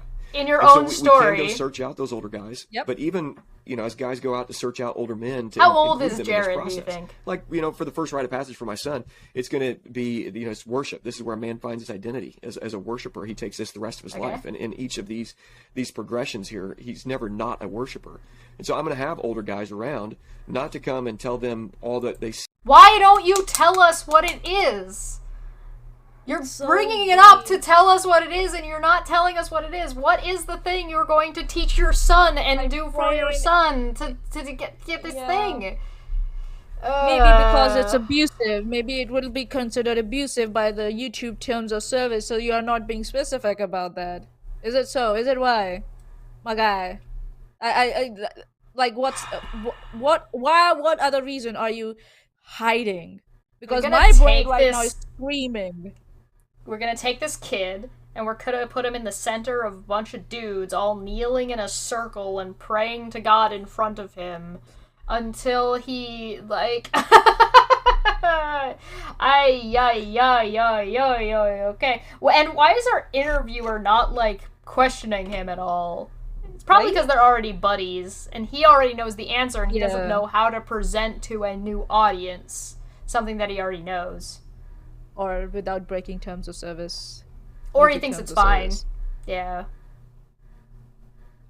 See that's awesome about my son, but what I want my son to hear is not positive words of affirmation about himself. I want him to hear the men he respects and reveres talk about their walk with the Lord, about how God had saved them, and really what life in Christ is all about. I want my son to listen to the men he respects. Why say wouldn't that. you So give positive can go search him affirmation out, to your but son?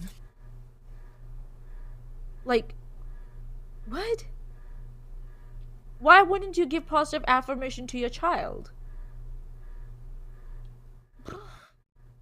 Because I positive just- things are for women. Oh yeah, masculine hard men go for the whatever the fucking hard stuff. Like it's like even if you search why- them out, man, Oh, sorry. like even in the situation where you want your son to like focus on good older role models, why wouldn't you want those older role models to give your son positive affirmation? I don't get it. What the fuck are you talking about, dude? Please, English. We should send this to Mika. Maybe she can decode this. These She people will are beneath the Mika. We are the bottom Yeah, I barrel, know. Mania. I hate to tell you. She's gonna tell me to fuck off. She's like, She's "Excuse me, too what?" good for this. Yeah, she's too innocent and too good for this now. We cannot nah. She needs to be I protected. mean, innocent is not the word I would use, but yeah, all right. Hey, listen, metaphorically, right? You know what I mean, right? Yeah. It's just- How God saved them, and really what life in Christ is all about. I want my son to listen to the men he respects say that. So you can go search them out, but even if you search them out, man, Reinforcement. they really are hard to Sure. find. And so the big thing I think is you got to take, okay, well, I'm not going to be hard to find in 30 years. I'm going to be there, and they're not going to have to come looking for me because I'll be present. I'll be there for the younger guys that are around me. But you're not! Your story Yeah. explained how you were, in fact, not there for the younger men in your life in the story you just described. In fact, you disrespect him from the get-go and are still disrespecting him now. So you're not the older man that is there for younger men, like initiating and bringing them into the fold. You're in fact ostracizing him right out the gate because he dared draw a boundary line from the older man who's been around longer than he has. Do you have any idea it how almost fucking toxic that is when you're in a group of 50 dudes and 50 dudes are all okay with the way this one dude is talking to you and now you're alone with all of these men in the fucking woods and you now have to rely on them and rely on them together and all the amount of toxic abusive garbage that can take place, whether it be sexual or otherwise? Yeah, it almost sounds like they want older men to be respected by the virtue of just being older men.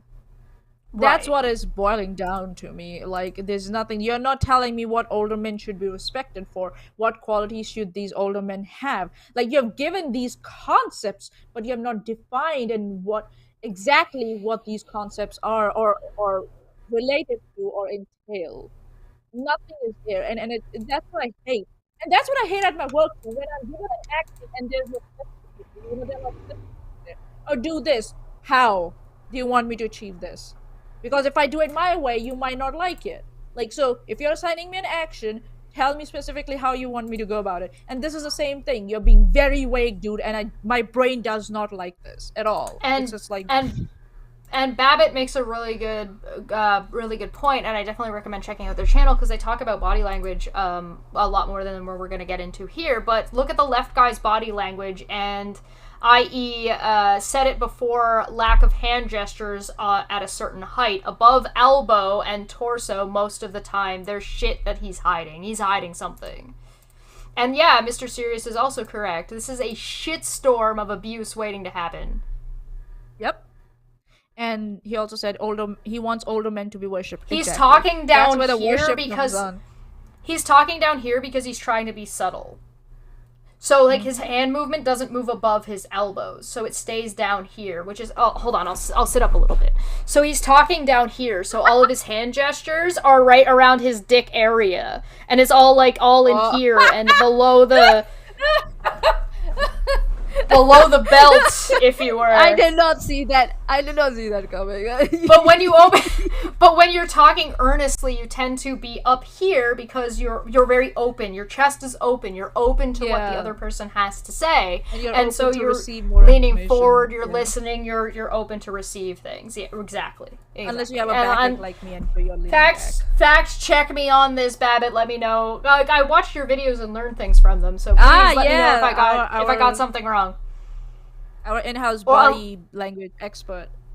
And please let me know if you're okay with me pronouncing your name that way, because I really, really don't want to say B-A-B-B-T every single time. But I will if that's what you would prefer. Yeah, I think that's such a phenomenal point. And it really does tie into kind of the bulk of what we want to talk about in Ask this him a show. question. With Promise Keepers, the 90s going into the 00s. What was going on? Because, look, a lot of the guys who are the older guy now were kind of at the peak of those movements. Mm-hmm. So I think it's worth doing a little bit of analysis and saying, like, okay, what was going on with Promise Keepers? What was that movement? Why was it so popular? I guess just start with, look, we had guys meeting in stadiums. Yeah, You had guys like Bill McCartney. But yeah, just walk me through that. I don't Like, know what was who that going is. on, and what was happening? Well, historical analysis can be kind of difficult when you look back in history and ask why we are the way we are now, what was happening then that made something so popular. But I think there are some big markers there. But first, if you just look at what actually happened in 1990, I think it was 90 or 91, Bill McCartney made this call out to a bunch of guys and said, we're going to get together and we're going to do this men's ministry thing. So he's the pastor of the Colorado University football team. If you remember, Cordell Stewart, I believe, played for Bill McCartney. Yep. Oh, you know, football, where there's definitely zero abuse. Is he talking about Paul McCartney? No, Paul McCartney is from the Beatles. Yeah, that's what I'm saying. Oh, which McCartney? No, he's talking. Who are you? He's talking about Bill McCarthy. He is. Okay. He's a My football guy. ears. Football guy. Gotcha. Oh yeah, the masculine big buff guy. Okay. We do not expect Manya, the New Zealander, to know a whole lot about American football teams. I barely know anything about football. I come from a country where cricket is a religion. Okay, so spare me, please. Yeah, no, fair enough. A guy who's relatively important. We'll just go with that. Yeah. Foosball And, is the devil. So the first year there was 4,200 guys. And I mean, if you've ever done an event, I mean, you just think that if 4,200 people came to the conference, you know, the New Christendom Press conference in the first Daddy, year. your numbers you'd are be so ecstatic. big. Oh my gosh, are you kidding? There's people standing in the streets all around them. Just amazing. Well, the next year, fast forward 1 year later, there's 22,000 guys that come. So That's a lot of 4,200 to men, 22,000. all in a The very next year, there's squished area. 50,000 that fills an entire stadium. So something's happening in all those hot and years sweaty. that was, you know, Something's that was happening. preparing this group of guys. It was right for something. It's like the right time, lightning in a bottle kind of thing. I mean, it was the right time for all this to come together. So somehow or another, all these guys, it was like the alarm went out. It was just the right time for these 50,000 men to all come together. Wink. Did they go for camping? Did they go for camping? Did the 50,000 guys go like tromping through the woods? There's something for guys here, and every guy in every nook and cranny in the Oh country yeah. started to What come. is there for and guys then there? it all kind of culminated Every in Bill guy in across the 1997. country It was started to Stand of come. the Gap March, and it was over 1 million guys that were part of A Protestant million. Congress. So That was in that was DC? That was Washington D.C. And Okay. so it was remarkable, man. It was. 1 million guys came in Washington, D.C. That's why that big old dick statue is there.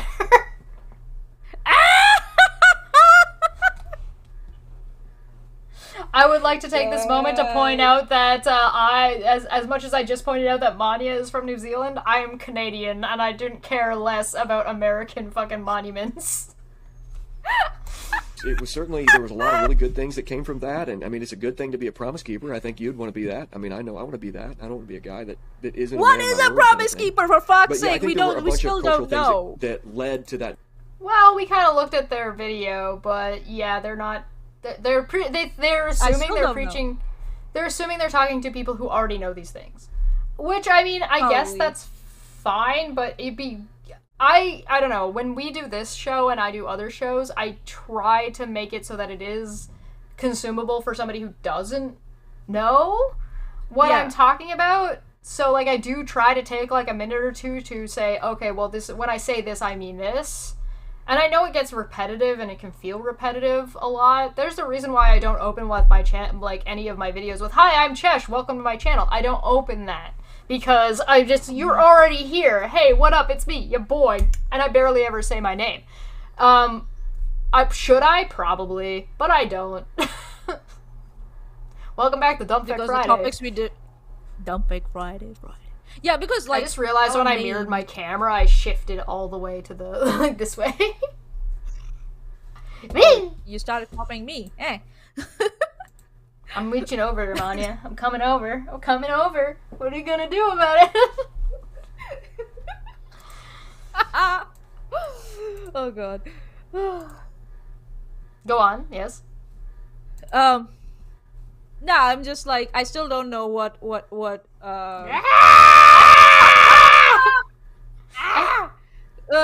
Jay, don't do that.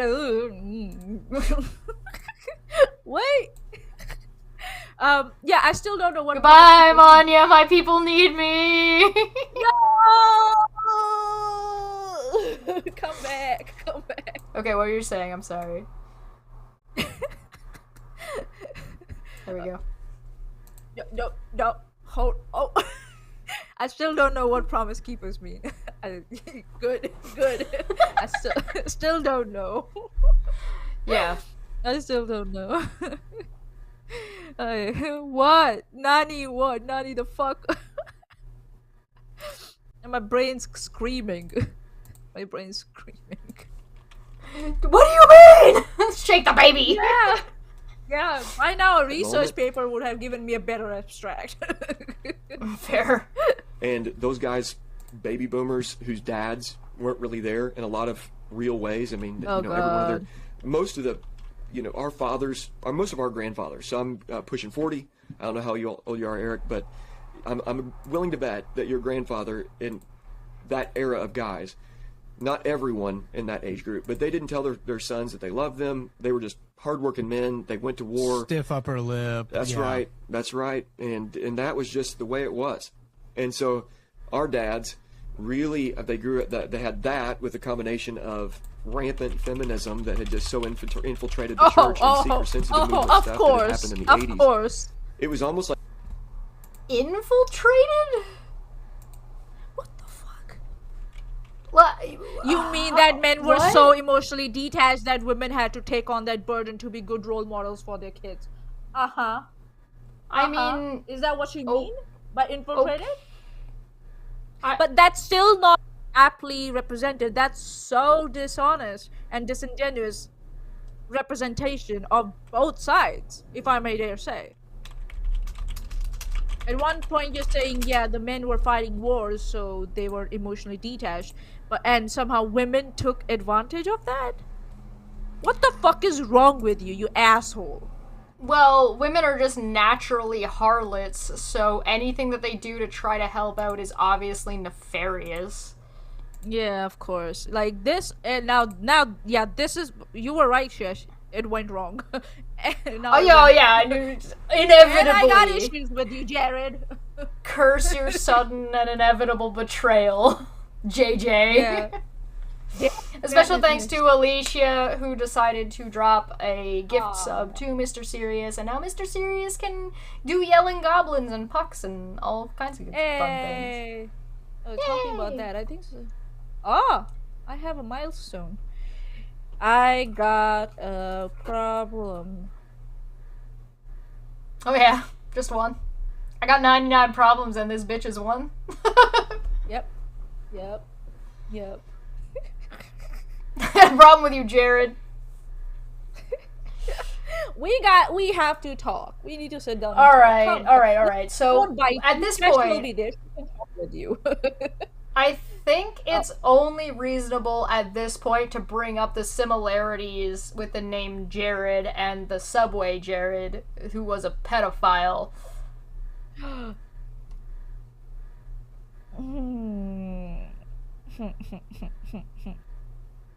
Yeah. Inevitable. Why? Why? Why?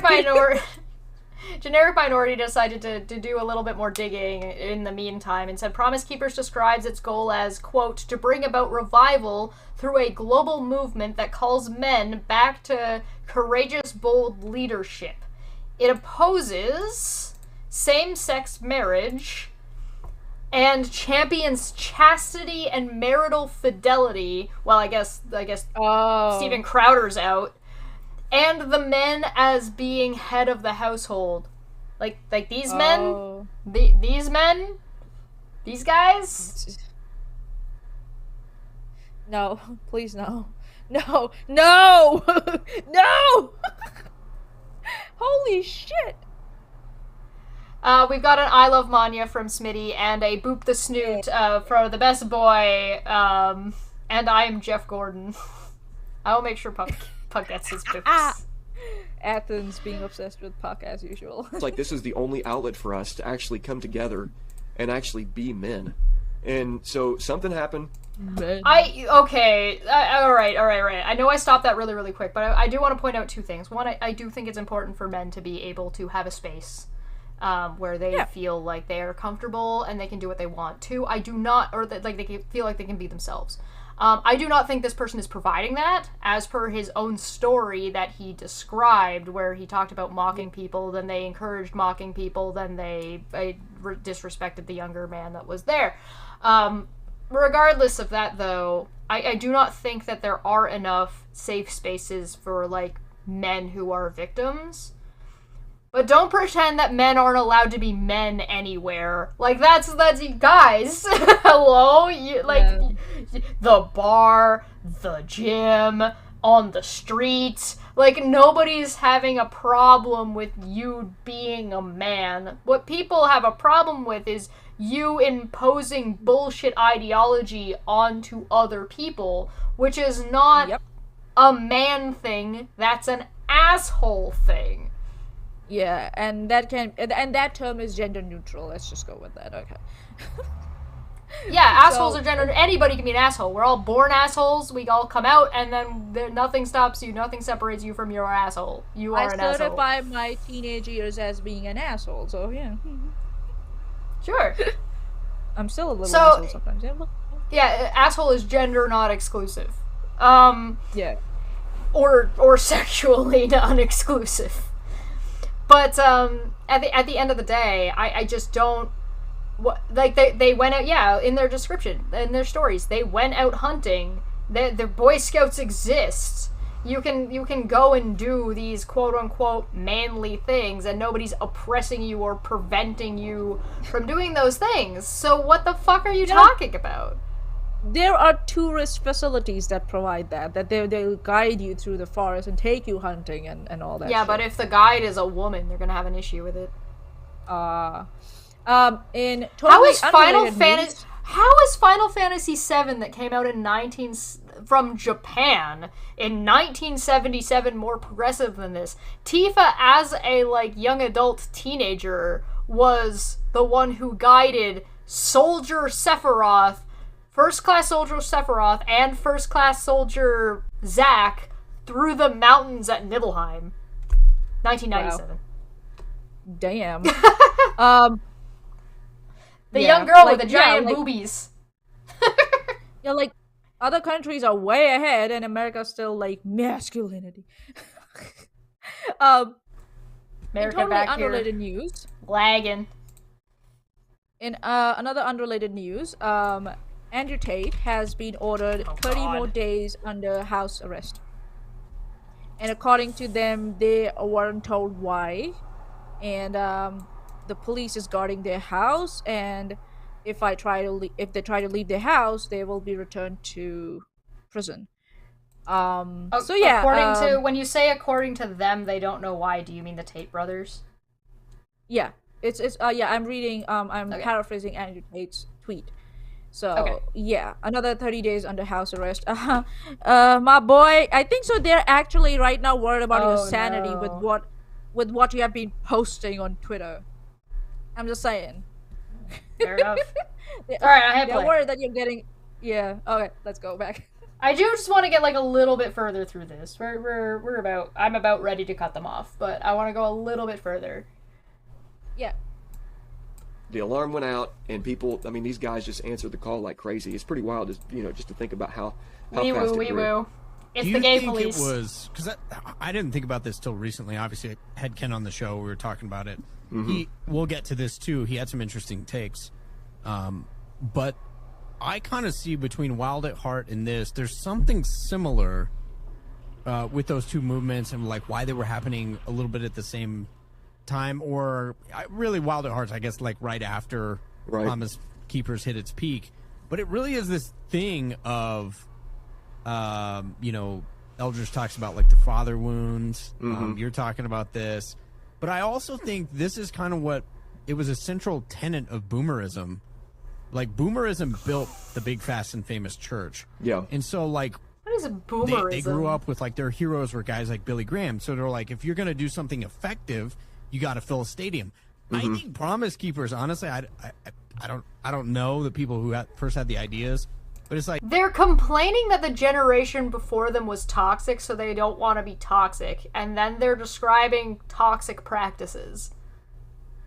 Completely unironically.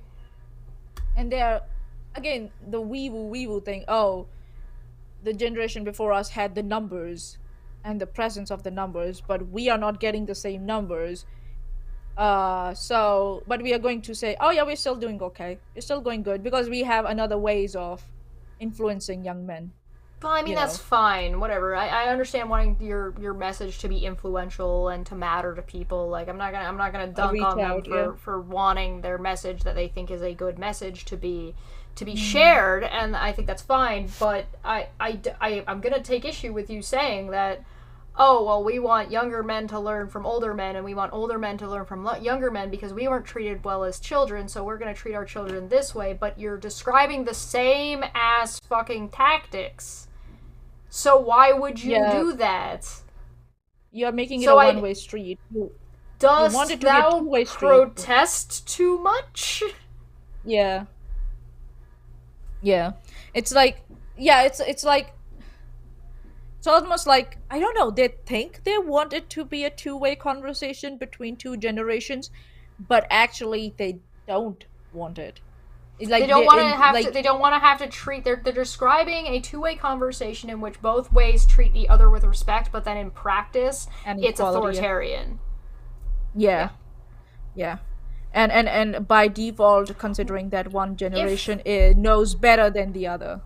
He brought in an example, right, that he's going to do with his kids, right? And he said that he wants his kids to be around men that have this idea of what worship is and how to do it, and he wants that to be reinforced by those men in the church with only his son around these men.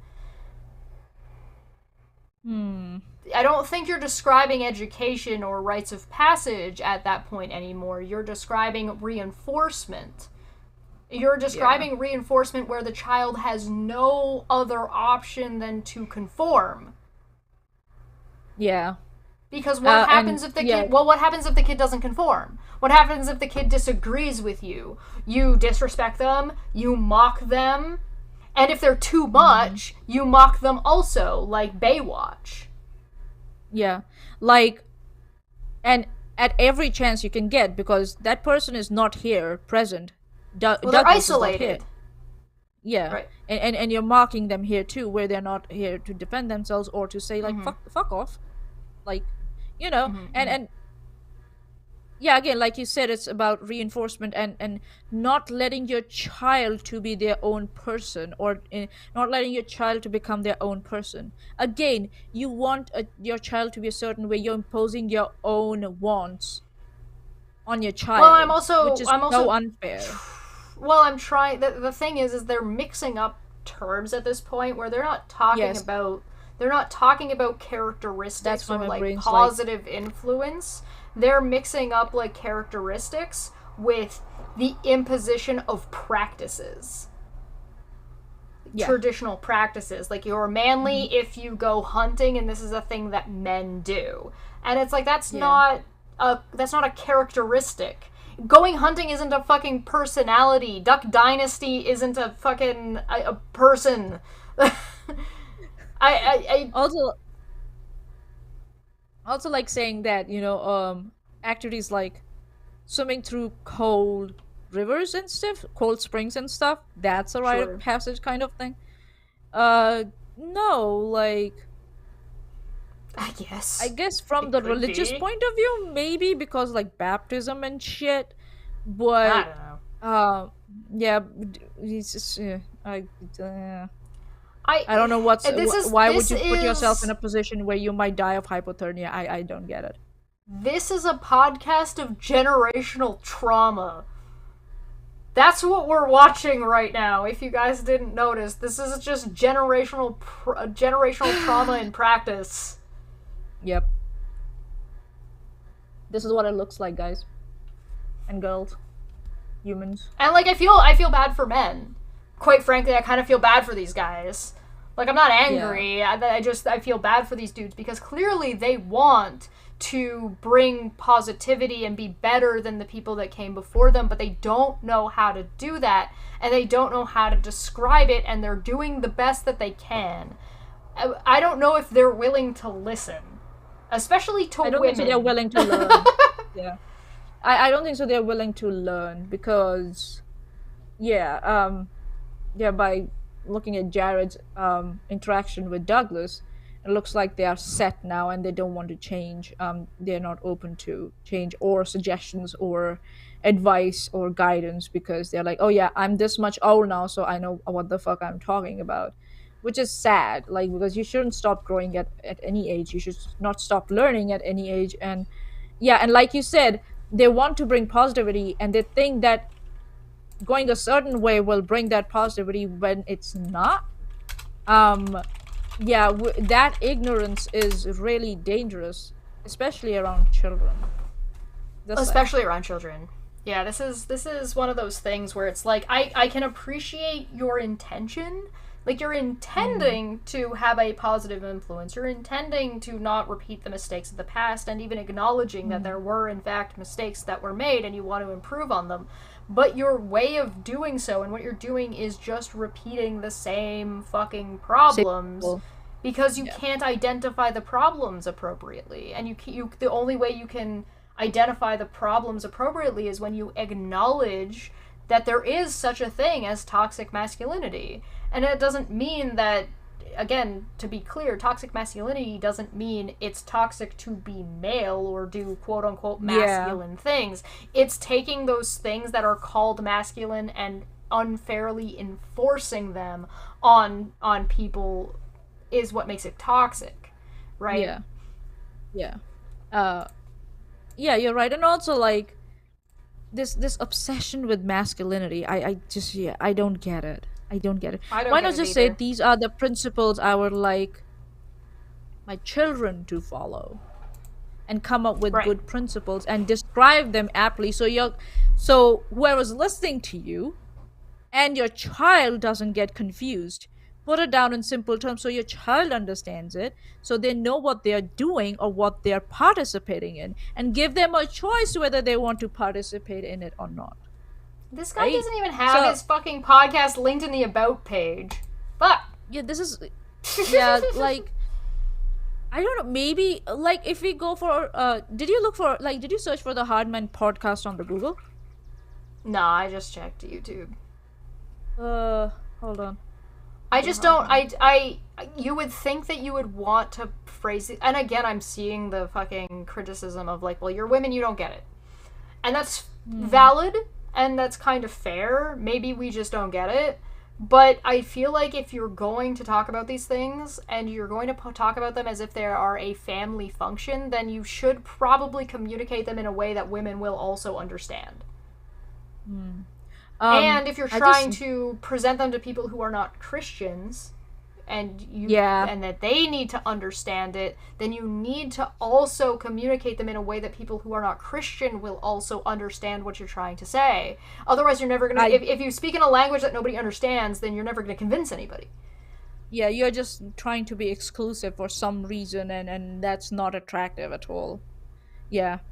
Shesh, I sent you a link. I think so. I found this guy's website.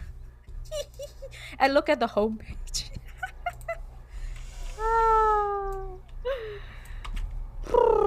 Oh yeah, he has this linked on his Twitter. Oh, it's on his Twitter. Biblical masculinity in a world of softness. Oh my fucking lord. So this is where all this stuff is, so maybe that's why he's not making an effort to put everything on YouTube, because he's got his own website, I guess. Practical Okay, hold on. Practical patriarchy. Oh, it's on Spotify. How father rule shapes everyday life. Oh, well, so we're gonna have to come back to this. Okay, go back to the homepage. Yeah, look at that screenshot, that painting, whatever he's using. A guy carrying another guy. What the fuck? With a younger kid there. Yeah, well, it's men helping men and teaching children to help men. Which I think, in and concept women is getting fine. left behind. Okay. Well, No, you but, know, like, the come the on, women man, aren't it's more- supposed to be out there hunting and fighting. What do you mean?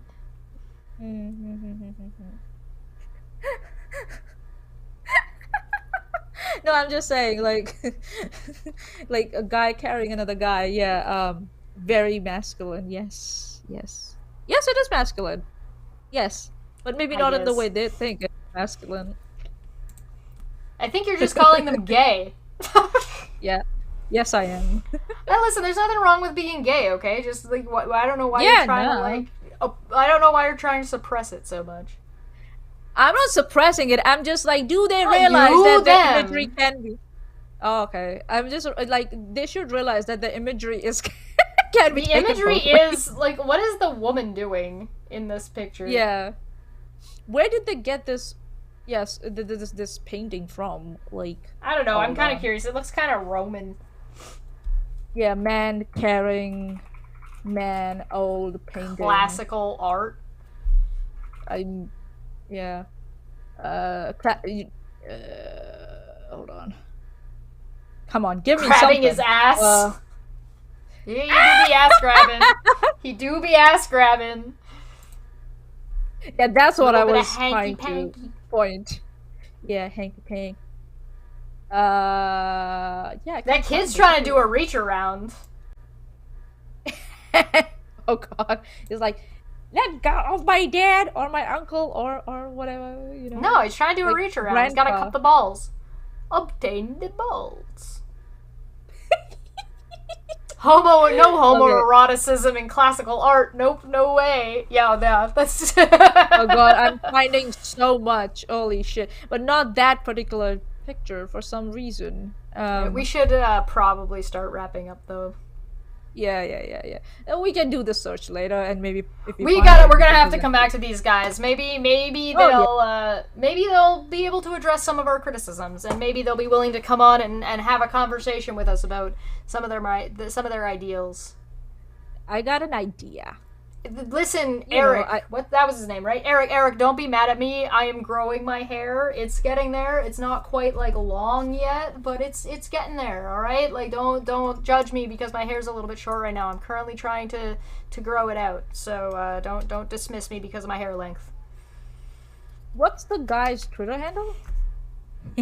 At Eric Conn, CONN with an underscore in between too. Eric_Con, is it? Yeah. Ugh, found it. I'm going to, hey man, wanna join us? Well, I mean, not right this second, but because we're wrapping Yeah, up yeah, yeah. now. See if the guy wants to have a conversation with us. How long am I going to Let's grow my hair? talk. I don't know. Until I'm comfortable. Thank you. Alright, we're going to see if we can contact this guy. He didn't even have an email. But we're going to get out of here. We'll come and check in on these guys a little bit later, and we're going to go check on Fresh and Fit, I think, again at another point. Oh Okay. yeah. Oh yes. I'm really curious to see what like somebody like Eric would think about Fresh and Fit, and what Fresh and Fit would think about somebody like Eric. Oh my Um, god, that's going to be fascinating if they come together in one room. Oh my goodness. I my mean, goodness. even if we can take a clip from Fresh and Fit and show it to Eric, right? You know what I mean? Anyway, thank you so much for joining us. I think that'll be fun. We'll be back again soon enough. I'm not mad I'll at be you. live again probably on Sunday playing some more Tears of the Kingdom. Where are you going to be, Manya? Here, there, Me? everywhere. Yeah, me sleeping, catching up on sleep, getting ready for the next working week again, you know, questioning my life choices, etc., etc., etc. But happy about my PC. That it's Yeah. finally, it's like my baby's like all well looked after. Yeah, back from the doctors. All right. Well, thanks for joining us. Yeah, Greatly appreciated. thank you. I'll probably get the bot that's set up on Twitch set up over on YouTube soon enough. Make sure you like and subscribe. Leave us a comment. Let us know what you think. And we'll catch you on Twitch. See you guys next time. Cheers. Say bye, Manya. Bye. Bye. Hello. Welcome back to Dumb Fekk Friday. Dumb Fekk Friday. Dumb Fekk Friday. It's going to be fun. Hmm.